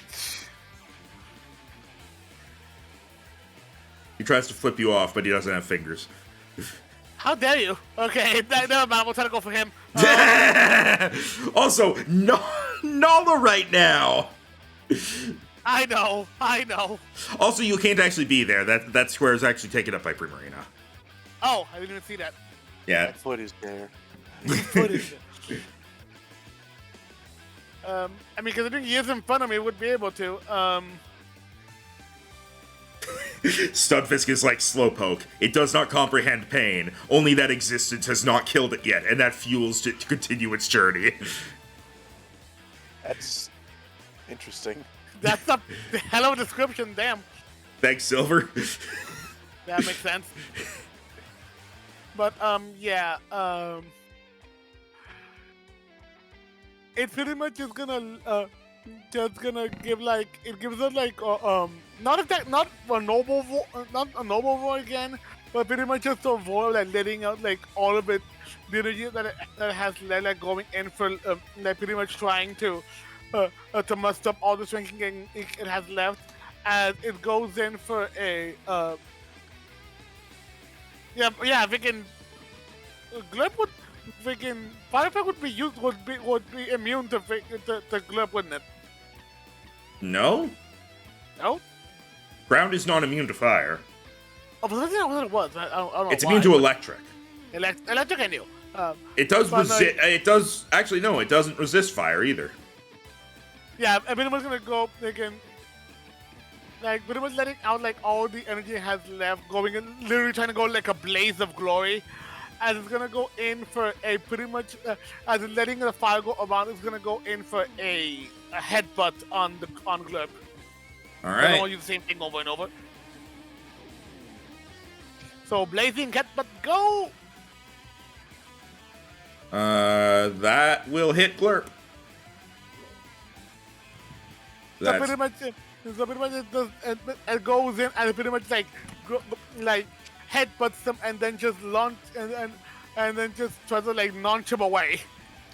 All right. I'm sorry to say this, but Glurp now wins because it has 69 HP left. Wow, you guys did barely anything to this guy. He started with a lot of health. Yeah, I'm about to say I did 33 damage on the first turn. I'll just tell you this right now. He started with 130 health. Jesus fuck. Stunfisk is an HP tank. What I did single not know this. what single stage Pokemon lack in power, they make up for in high HP, I guess. Yeah, Stunfisk's base HP is 109. Wow.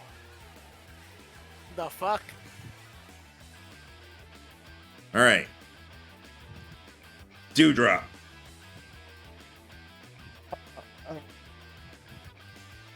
What to do here?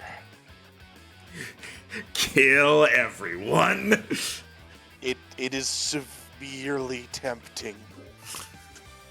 It Like, is Don't be like that, man. severely Come on. tempting. He has a win button right now. I had a win button last turn. But it has been a little bit since I used it.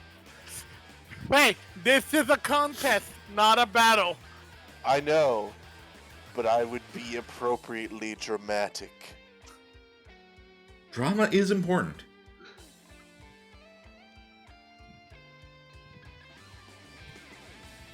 So let's see.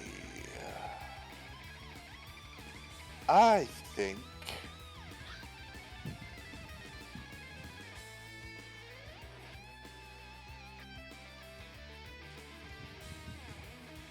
If you're not dramatic, are you really in an anime? that's fair enough. Then I think instead of just pressing the new call button, which let it be known I am severely tempted by,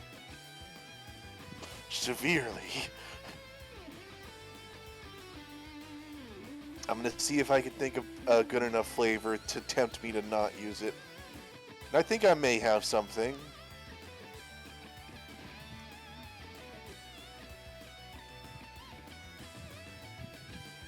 Let me see. What moves do I have yet?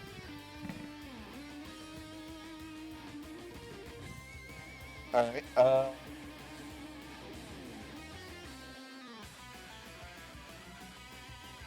Gonna put a timer on this. alright, I thought of something. Okay, so Dewdrop is going to still focus on this damn monkey. Which, by the way, did Mudshot leave him with anything, or was it just a speed loss? Just a speed loss. Okay. She is going to look at him, and now he has And he looks rebuffed, at me. I'm kidding. Sorry. and how he has rebuffed all her attempts to make this a bit less of a brawl. And so she is going to put a flipper to her lips. She's going to blow at him. and bubbles are going to start coming out and surrounding him. And then as they start to increase in number, as they start to surround him and actually block his view of her, as one passes in front of her, you will see within the reflection of it, almost half of her reflection seems to turn darker as her grin widens. Oh god. And... oh wait, is that a ranged attack? Fuck it. You have inspiration. And as he goes to touch one of the bubbles as they're starting to block his view, suddenly he will pop one. She is not there anymore, and instead she is now under him, and she is going to take him for a ride as she attempts to shoot him skyward with a water gun. All right. And this will be a disadvantage. But I like the flavor of this, and I have to admit, I had a good flavor for just nuking the shit out of all of you, but I thought holding back and being precise would be better. I don't know if that works point-wise, but here we go. We're gonna find out. Alright, so I'm going to use my inspiration. All right. 24. Yeah, that'll hit. Fun fact, right. if not for the rule regarding nat 1s, that 14 would have hit. No. Yeah, I figured he only that one can miss with a stat that high. Well, again, that's as high as her stat can ever go. Alright, so anyways, with the -1, that's going to be 18 damage. As she fires him up into the sky and says, "Alright, you want to jump around? Let's see you fly." All right. Goes, he's sent into the air, and he's flailing about, and then when the water spout stops, he falls to the ground unconscious. He has been defeated. His score is penalized and frozen. I will remove him. You want me to tell you something about him, by the way? He was level 9. That explains a lot. That explains a lot. I decided, you know what? Nobody likes Simisear. I'm gonna get friggin' this really nerdy guy with a Simisear with a really nerdy name, so nobody is gonna like him, and then I'm gonna make him level fucking 9. Wow, so you can beat on him for longer. Alright. Alright, I will say, his score is frozen, but his score is still higher than all of yours. What the fuck? Because he got a crit, remember? Ah, fuck his crit. I've been putting flavor in like Gordon Ramsay would not believe. You are You are second behind him. And that's after his faint penalty? Yes. Wow. I'll just tell you right now, he's at 80 points now. He was at 90 before that feint. Wow. Fuck. He was doing a lot of damage. And Yes, he was. And he was flipping around a lot. Also, you did miss him with Sing. Alright. He was not being cooperative. Pounce. Alright. Glurp time. Glurp is now on the ground here in front of the two of you, and he's kind of just been watching, and then he's like, hey, I can do that too! And he's going to slide underneath Nala and do the same, and basically he's copying what Dewdrop did. In that he flattens himself as much as he can, and like a sheet of paper that you accidentally brush off your desk, and it just happens to go out of your reach. Slips underneath Nala. And uses water gun straight up. I didn't even know he could learn water gun. Fuck. He can. He some of this moveset is weird. Anyway, he has disadvantage on this. 14 to hit, special? Oh, I'm pretty sure that hits. Yeah, that hit. Alright, and that is going to be enough to take you to 0 health. as you are splashed from below, and the same thing happens to you that happened to the Simiseer.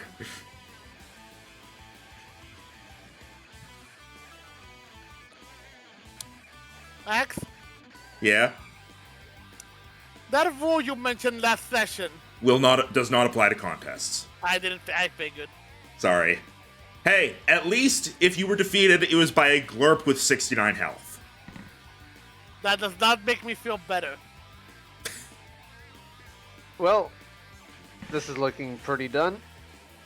You say that, no one's winning yet. Yep. All right. Fucking Monkey is still in the lead. Yep. And with Nala defeated, the Stunfisk sits there, looks at Dewdrop, and just kind of blinks at her. It's Dewdrop's turn now. She looks down at him and she smiles as he did emulate her. And so she is going to lift him up, and she is actually going to pick him up, and she is going to let out a soft note as she starts to sing, and she is going to see if perhaps he is willing to play the part. But little does he know what part she means, as she is going to let that note go higher and higher as she lifts him higher and higher until he adjusts his eyes and notices the ball of water next to him up there. As he looks down at her and she grins, just before it pops and washes him out of her hands and back down to the ground. Sparkling Aria, I'm guessing? Yeah. All right. I debated seeing, but honestly, the 50-50 thing is boning me for points. That move doesn't have 1 PP? The damage is honestly alright. It's just the extra range that gives it a limited use. Yeah. Anyways, let me make sure I'm not doing this at disadvantage. Alright, so here we go. Let's see if you can hold a tune, sir. Does a 16 special hit? No. You saw the inspiration. No, I don't. The fuck you mean you don't? I used it to hit the damn monkey. Oh, right, you did. So as you sing, the Stunfisk looks at you and goes,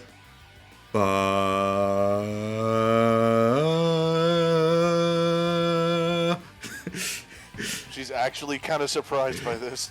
She's like, "Oh, I expected you to no-sell this." and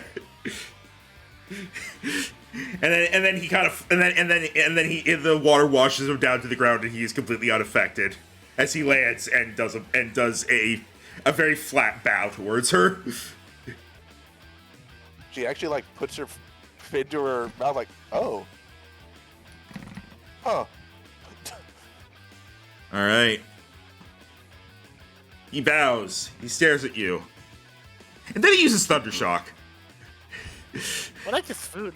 As he kind of flops forward to like put a fin on Dewdrop's fin, and then sends like a spark of electricity through it like a joy buzzer. Curiosity, is Thundershot melee or range? It's range, so he's gonna have to deal with that. He's gonna have to deal with disadvantage, but All right, just curious. 17 to hit special. That is her AC. All right. 17 damage and roll a d10. Or sorry, Is that 16. with minus one? 16. 16.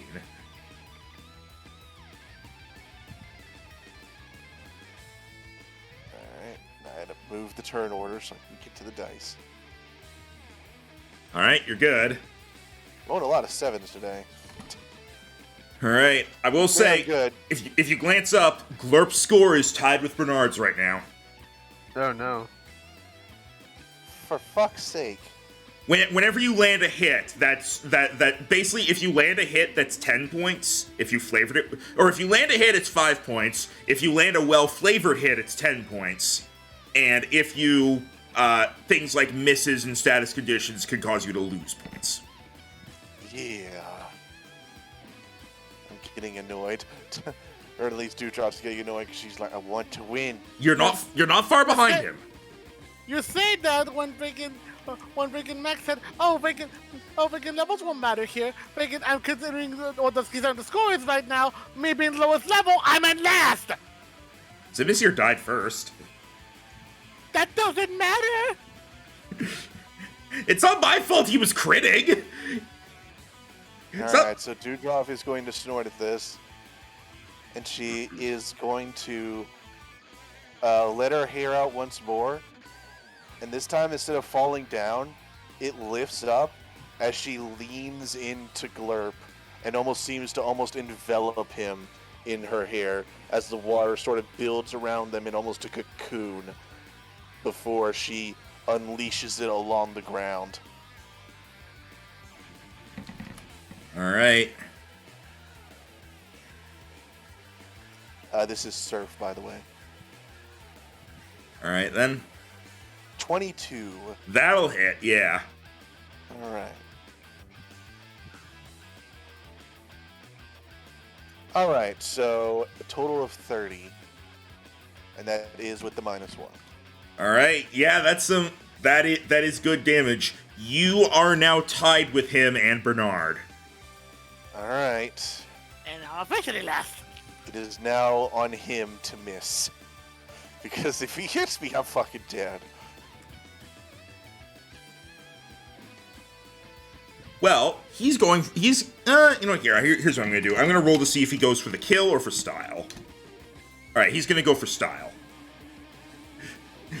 What he's going to do is, as you're doing the surf, he's going to add to the water with his own water gun and use it to try to start kind of sending himself upwards to kind of get on a face-to-face level with Dewdrop.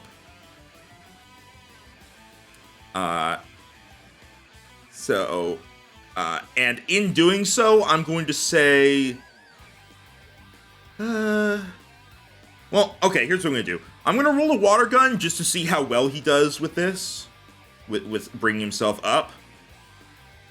Okay. All right, he is essentially on eye level with Dewdrop now. And that would not have hit Dewdrop. That was not enough damage to hit, or that was not a high enough thing to hit Dewdrop. But all right, it is now Dewdrop's turn. He did not gain or lose points that turn. Alright. Respecting this, she will also go for style. She will lift up a flipper, put it under his chin, get her nose very close to him before she blows the soft note in his face, as she will use Sing. All right. Getting slightly romantic. I don't know why. Oh, he's not gonna turn. Off your perch you go, sir. Flops to the ground, and that's gonna be minus some points for him for that now. All right. Well, it's gonna be minus points if he doesn't immediately wake up. He does not immediately wake up. It's back to you, Dewdrop. She is going to smile. And she is going to... Let's see here.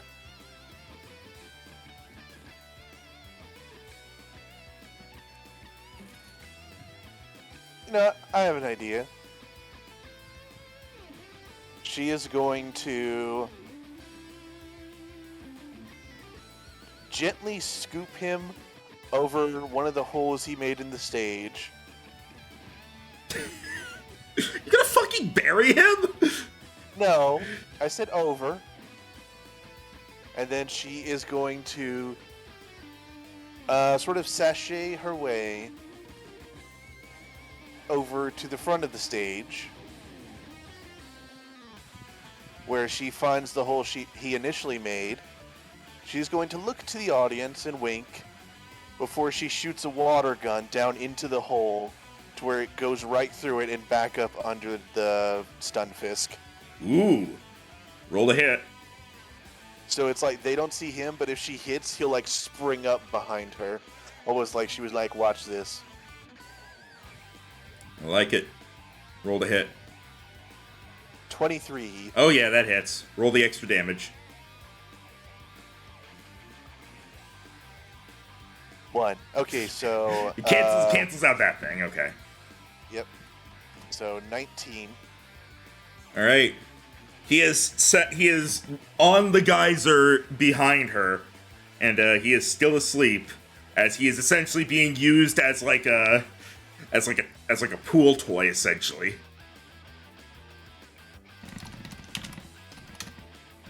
He's still asleep. His points are dropping fast.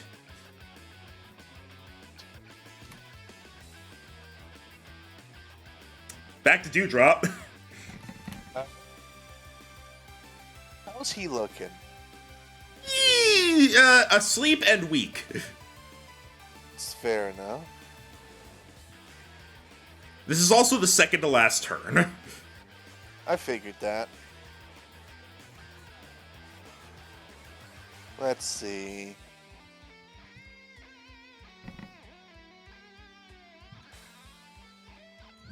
In that case, Dewdrop is going to go back a little bit towards Stunfisk. She's going to stand up to her full height. She is going to spread her flippers out, and the water around to either side of her is going to lift up higher than it had before it starts raining down like a slow wave, and she brings in her flippers and closes it on him like the curtain closing on their performance. This is Surf. Alright. 16. That doesn't actually hit. Yeah. I can only hope the couple moves I got before this that were actually hitting him served to better that. Yeah. So he doesn't take any damage from that. They still close the curtain on him. Yeah, it is still like that. But now... you see, he is still asleep. But he will wake up next turn. Yeah. Well, as of he's actually like awake as of now, but yeah, he just can't do anything this turn. Ah, okay. So now you get your final turn, and then he gets his. All right. She looks down at him like, "Oh, you're still here."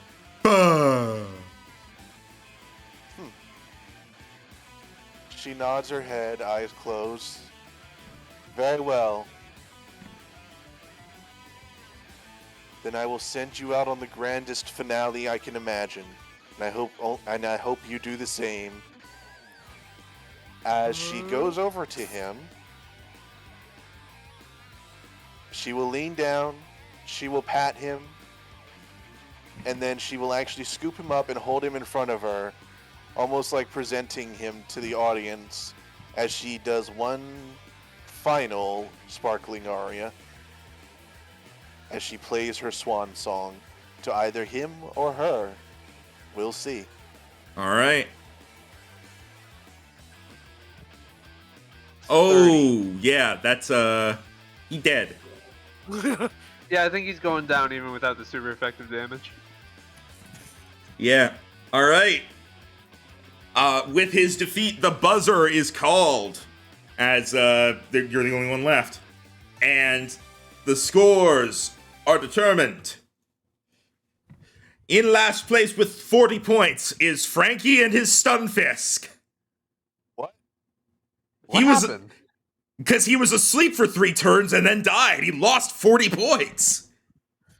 Oh, I didn't do anything Damning. with that. Yeah. Man, statuses are broken in contests. Only if you don't roll well enough. He just got unlucky. In third place is Cade with 60 points. In second place is Bernard with 80 points. And in first place is Aiden with 90. Damn, still only 90? I thought I passed that monkey up by a lot more. All right, yay, though. One thing that's worth noting is that when you're dead, you can't win points anymore. You also can't lose points. So maybe I should figure something out for that. Maybe like for every turn that you're just straight up dead, you lose 5 points or something.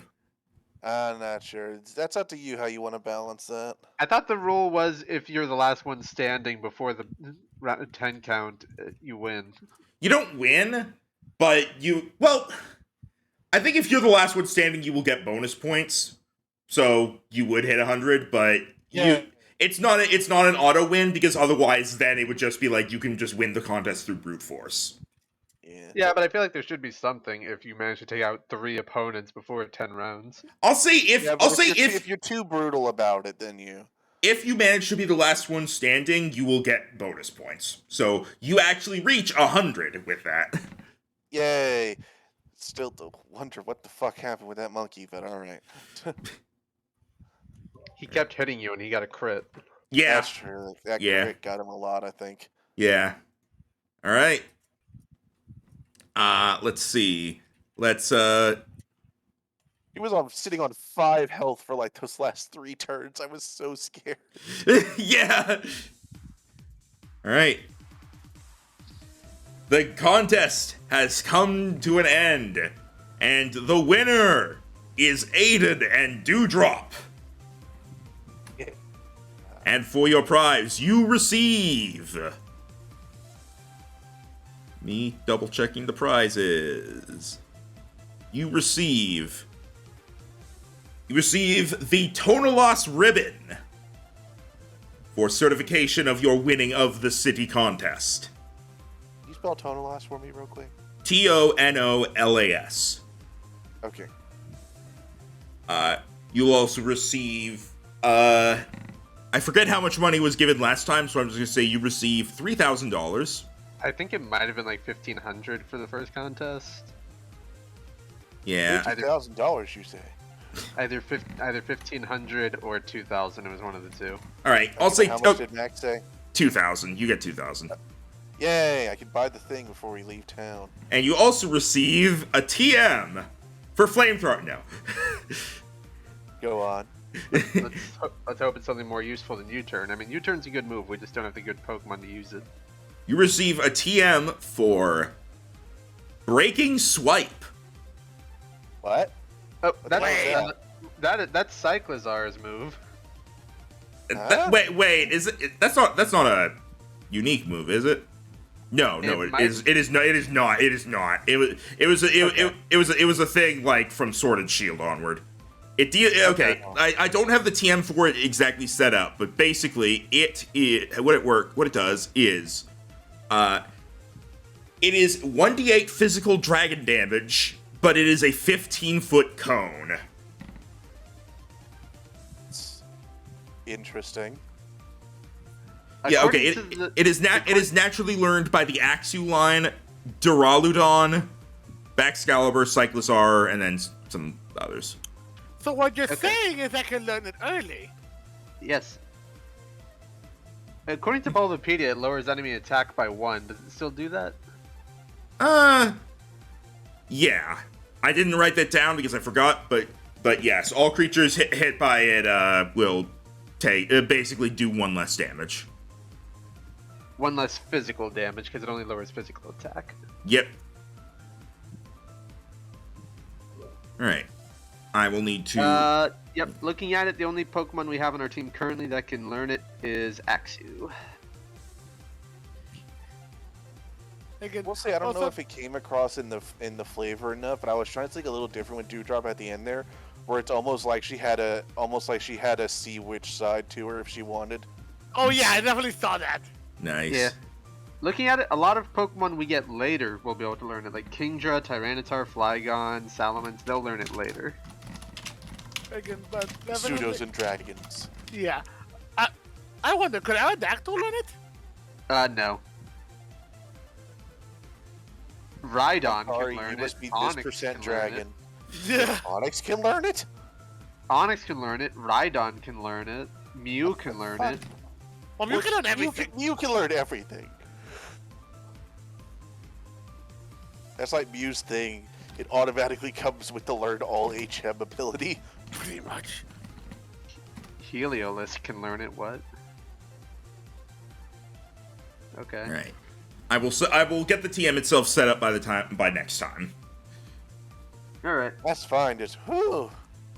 That was not even if you looked at the types, you would think, oh, this would be an easy fight. Am I right? No. No, it was not. Ugh. My final evolution is going to be a lot less grandiose, but I am going to use the Dusk Stone on Doublade to make him an Aegis Slash. All I do have right. to ask. I do have to ask something though. To be fair, Max. Yeah. Last time when I got second place in the contest, you gave some you gave me like some consolation money. Does Jiro get that for getting in the finals? Yes. I forget how much it was. Yeah, I think you gave me like 1,000 as opposed to his 1,500 or something like that. All right. Cade receives 1,000. Cade receives I forget. $1,000 as runner-up Yeah, I money. I would think it was just money. I don't think you got any consolation prizes. Yeah. No, it was just money. But look, even just money is nice. Yeah. Yeah. Also, Especially in Kate's position. also when she was healed up, Nala would feel like a bit sad she didn't win, but Kate would just be going, "You still did really good for your first contest. I'm really proud of you, and I'm sure we can try. And there's always next time. I'm sure we can try it again." I think a Dewdrop would actually go up to Nala afterward to make sure that she was okay. Because she realized she started off a bit hard, but she tried to ease up by the end. All right, you hear like other people talking to their Pokemon. So you hear Bernard talking to his Algernon. It's all right. We did fine. Maybe we'll take on the gyms next. Aiden will actually go over to him and say, your friend there packed quite a punch. It was a struggle to keep up with the points he was racking up. Oh, thank you. We've been doing a lot of practice. It shows.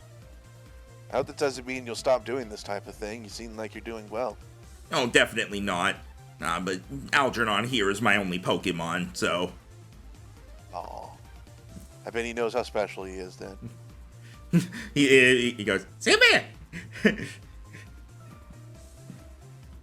And yeah, Aiden will just be like, just a GG all around. Right. He will actually wave to Glurps traders, just like, hey, I see you again, and you put up a heck of a fight. Yeah, we've been trying to practice as much as we can. Sunfisk here, or Glurp here, had a lot of fun, and you look at Glurp and he's just staring at you. You'd actually notice quite a bit of improvement from his first contest. We've been working pretty hard on it. I hope you don't stop then. We won't. All right, I will see you in the grand contest then. Here's hoping.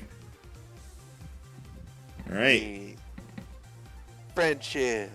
Yay! Friendship. All right. And Josh is just like, once everybody looks away, she's just like, holy crap. And she just kind of slips on A to D. It's like, okay, you're heavier now.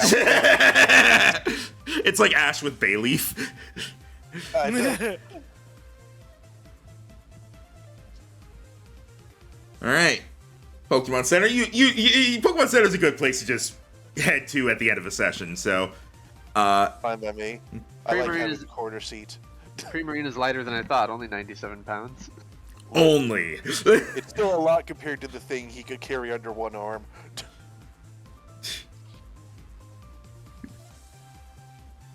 All right. I think real I'm quick. not carrying you everywhere now. Real quick, real quick, let's go over the downtime you guys did. Okay. So the pre-finale day, what did you guys do? So you each had one day. Because he's under leveled, Travis is trying to train up Paul to catch up to the rest of the team. All right. Paul is what He's level? in the box. He's in the level 4 right now. Okay.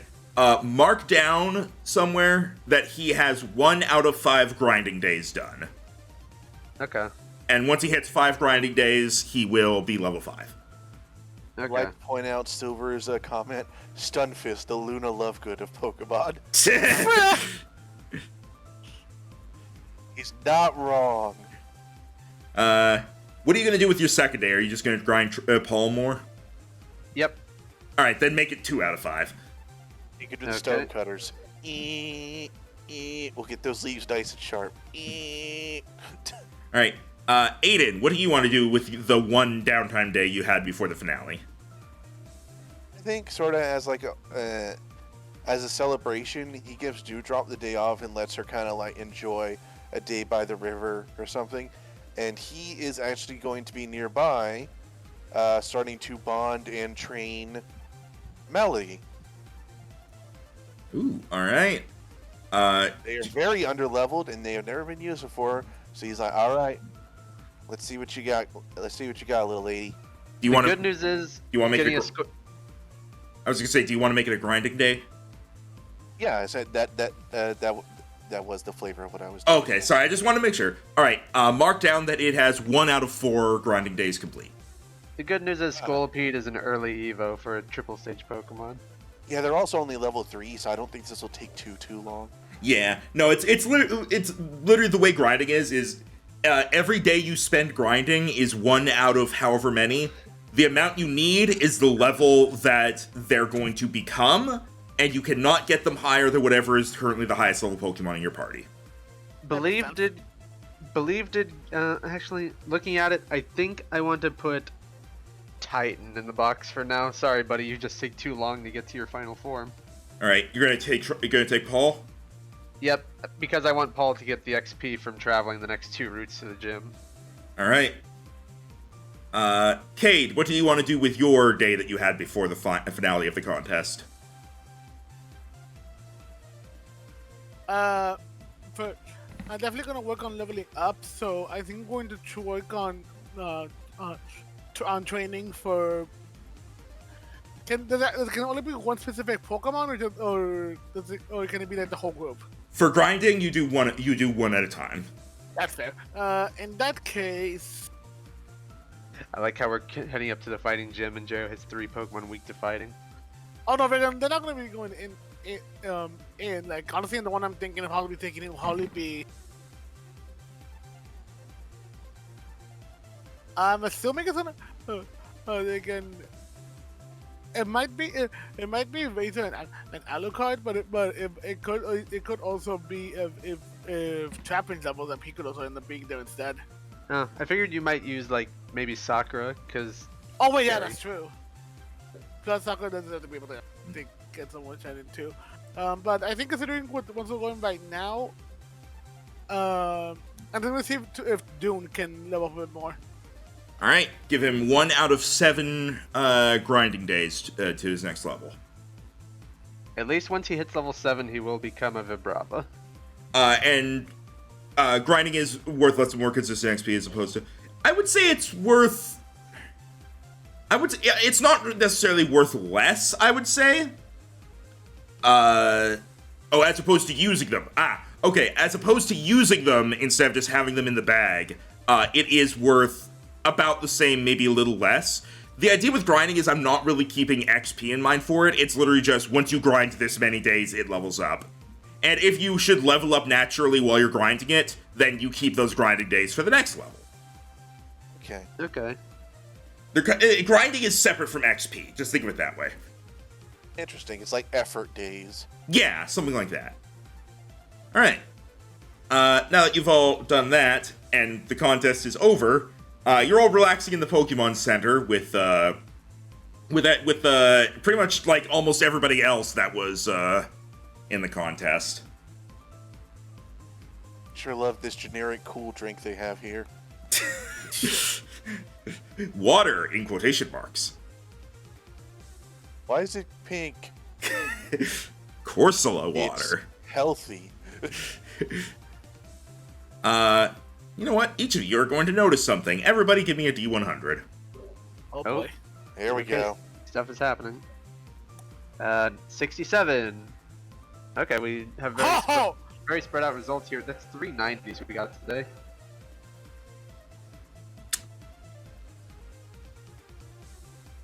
All right. Travis. What you notice is kind of general. You see like on the TVs they're playing like not only the most recent contest, the one from this city, some replays of it. They're also playing some replays of the other contests. And you happen to look up in time to see that the winner of the of this month's Tharon City contest was Brooke. Oh, well, she managed to make it to another town in time. Bear in Wait, mind, no. like she probably Oh. flew. She probably flew. Yeah. Cade. I need to save Rhino for last. Cade. Okay. You. Ooh. What to give? You know what? I know what to give you. You are going to notice like one of the other participants. The guy with the Dodrio. You're gonna notice he's getting his Pokemon healed. It seems like he did some training or something. Sorry, I got pinged. Looks like he was doing some training or something, and as he's getting his Pokemon healed up, you notice somebody else, a somewhat older-looking man, walk up to him. Roll perception. Okay, hold on. Go up our shade to our Poke family. Perception would be Wisdom. Oh, I never not use with- I never use my inspiration. Might as well give you it. Oh, okay. In that case, let's roll again. Eh. Wow, that was worse. Well, You- Well, The- passive is still technically 11. your passive is 11. Yeah. Yeah. Actually, no. If it's wisdom, my passive is 12. And you know what? I'm gonna give you a boost because you got a freaking 97. So I'm gonna say you barely got enough to hear this. Wait, With that, how is your passive 12 if you only have a +1 to wisdom? hang on. Right here, I see it right here. It's 12. Oh That's your no no no! +1 That's your wisdom score. So it's +1. Oh, no, figured.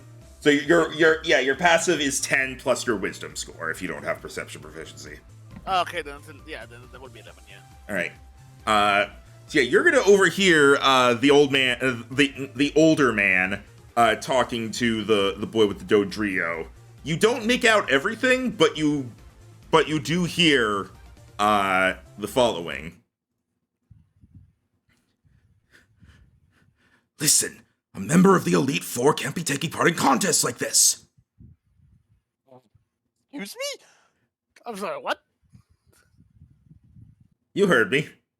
Also, why the fuck not? And like before, like there's a crowd of people, and like before you can say or do anything, they've left. Who was he talking to? The Trio guy, kid. the kid with the Dodrio.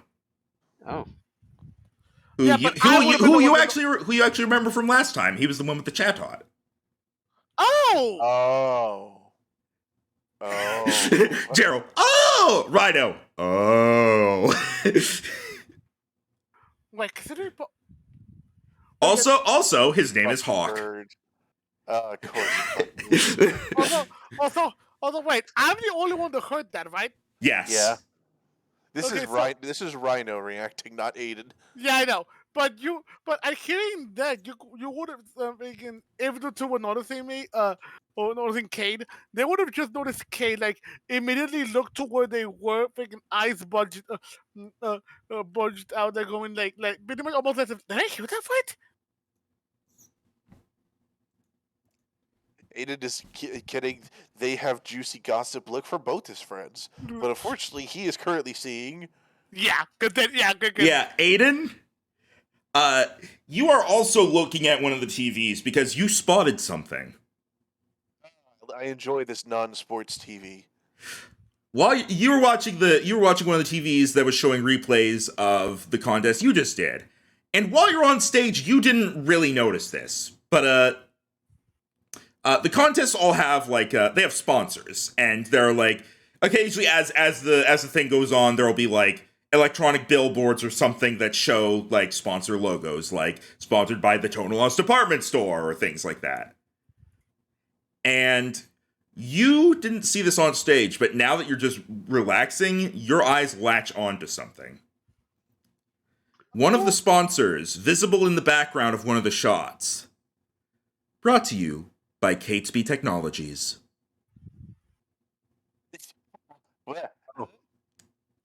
Oh. You have a lab-grown onion on your team. PokéD Technologies, moving our world forward. What does that mean? That means it's the end of the session. Curse you! Curse you in your fucking- Okay, hold the fuck up. I'm sorry. I had to bring this up. The fact that you did it like that, I'm sorry, and also fucking, I know we're not getting this route. I hope to God not. But fucking, you did that. I just literally felt like, brought to you by Umbrella Corp, building a better you. No.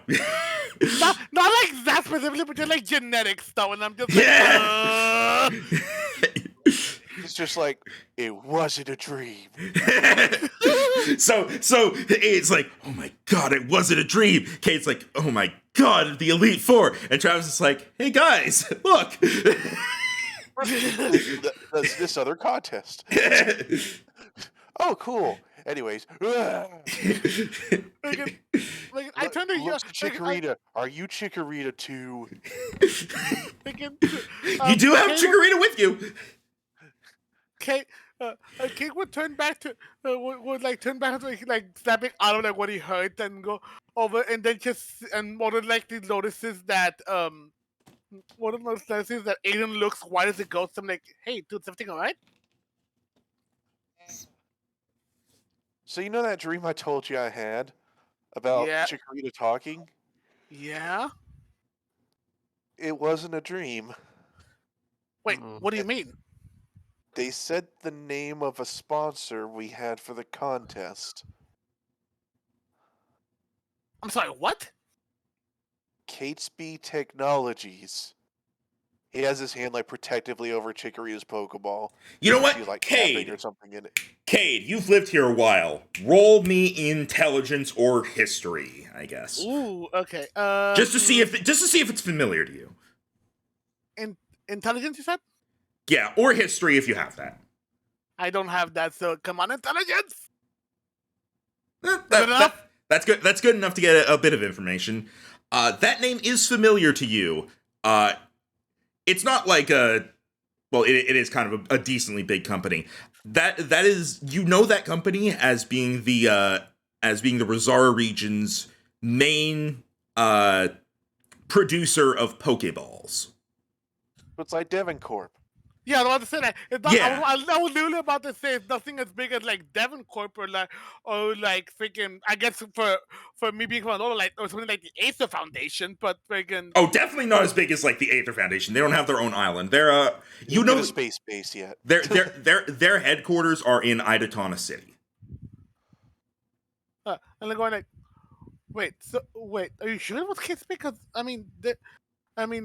what I know about them, but besides being like the main manufacturers of Pokeballs here in Resara, I mean, they're nowhere as big as like some of the other corporations I've heard of, like Devon or Acer. But even then, they're still a pretty big company here in Resara. In fact, and then cue me like checking like my rotom for the map and stuff.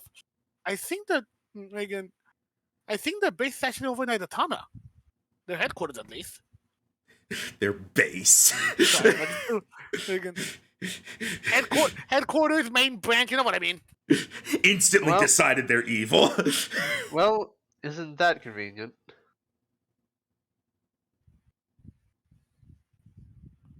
Enjoy this one.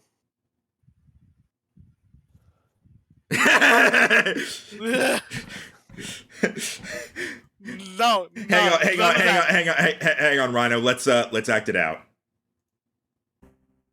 PD, Rotom, tell me about Catesby. I cannot do that, Cade. What the Yeah. fuck?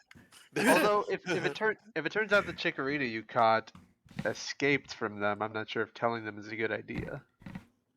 he narrows his eyes, and just that hand over the Pokeball is just like completely clenched around it now.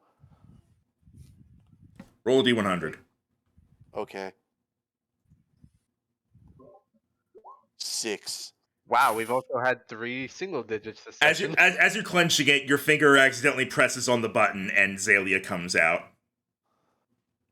And I hug her. Chica. It's all right. It's all right.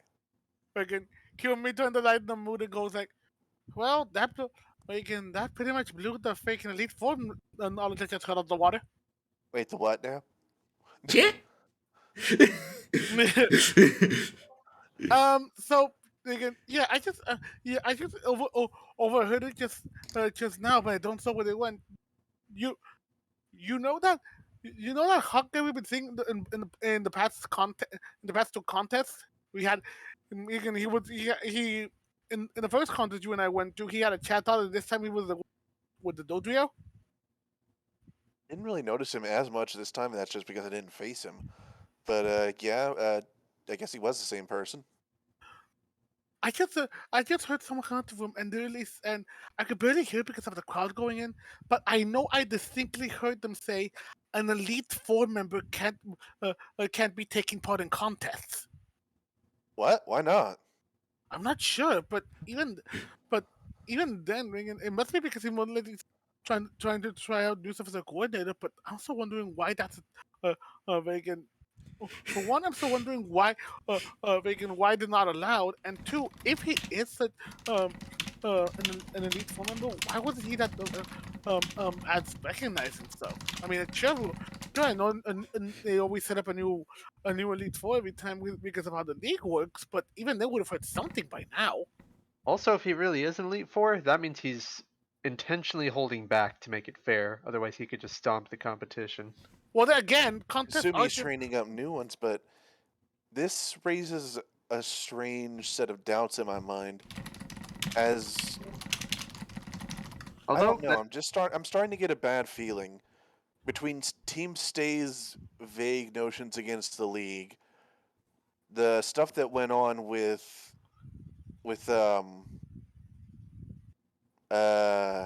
Douglas. thank you. I kept thinking Duskull. Douglas, the human dust skull. The stuff that kept going on with Douglas, and now this is the flags are starting to be raised. I get what you mean. Ever since hearing the whole thing that happened with them and with them, what was going on, and even why, I don't know why they sort of tempted to stop them. Like, even if Team Stay do have a reason, doesn't mean they have a good one. They steal Pokemon from people. Oh no! I am nowhere ever near going to be agreeing on what they're doing. They went to blow up a town. But yeah, it is weird. At the very least, this means we now know one of the top trainers of the region is a flying specialist. Right, so I guess that means we can mark off a flying type gym. I also will throw this out there for Cade. The Elite Four are generally kept secret until the person who wins the tournament faces them, so that they can't specifically adjust their team just for them. true. So generally you do not know the Elite Four members. You know who it can be, but you don't know because the experts are common knowledge, but you don't know which ones have been chosen. Yeah, because No, usually they will have a type. yeah, because usually we don't see we don't know like of at least 4 matches unless like say they're trying to have like their turn against the champion, something like that. Like it was back with like Flint and Cynthia back in Sinnoh. Yeah. Usually it's only that or when the Pokemon League has reached like the final stage where the winning team is challenging the Elite Four. Okay. I guess You said Muramasa definitely levels up to 7. Did we get anyone else? Did Nala level up? Let me go through real quick. Let's see. Nala made it like all the way to the final round through that. So yeah, Nala is now level 5. That is Okay, not that's not an evolution, but it is a level up. So Nala is level 5. Primarina already got the level up in evolution. Muramasa Give her another evolution. Muramasa also also levels up. yeah. Nobody else is going to level up from this. Any extra XP that was gotten was not enough for a level. Okay. Even Malady.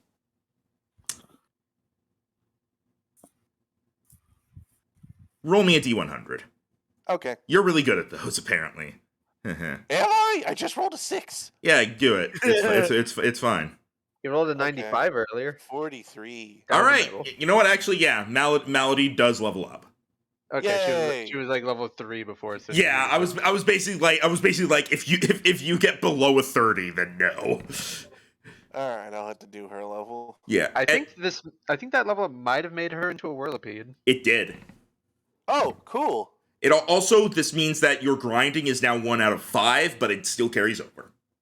Hooray. Okay, That's easy. evolution. I just nice. added a new grind area.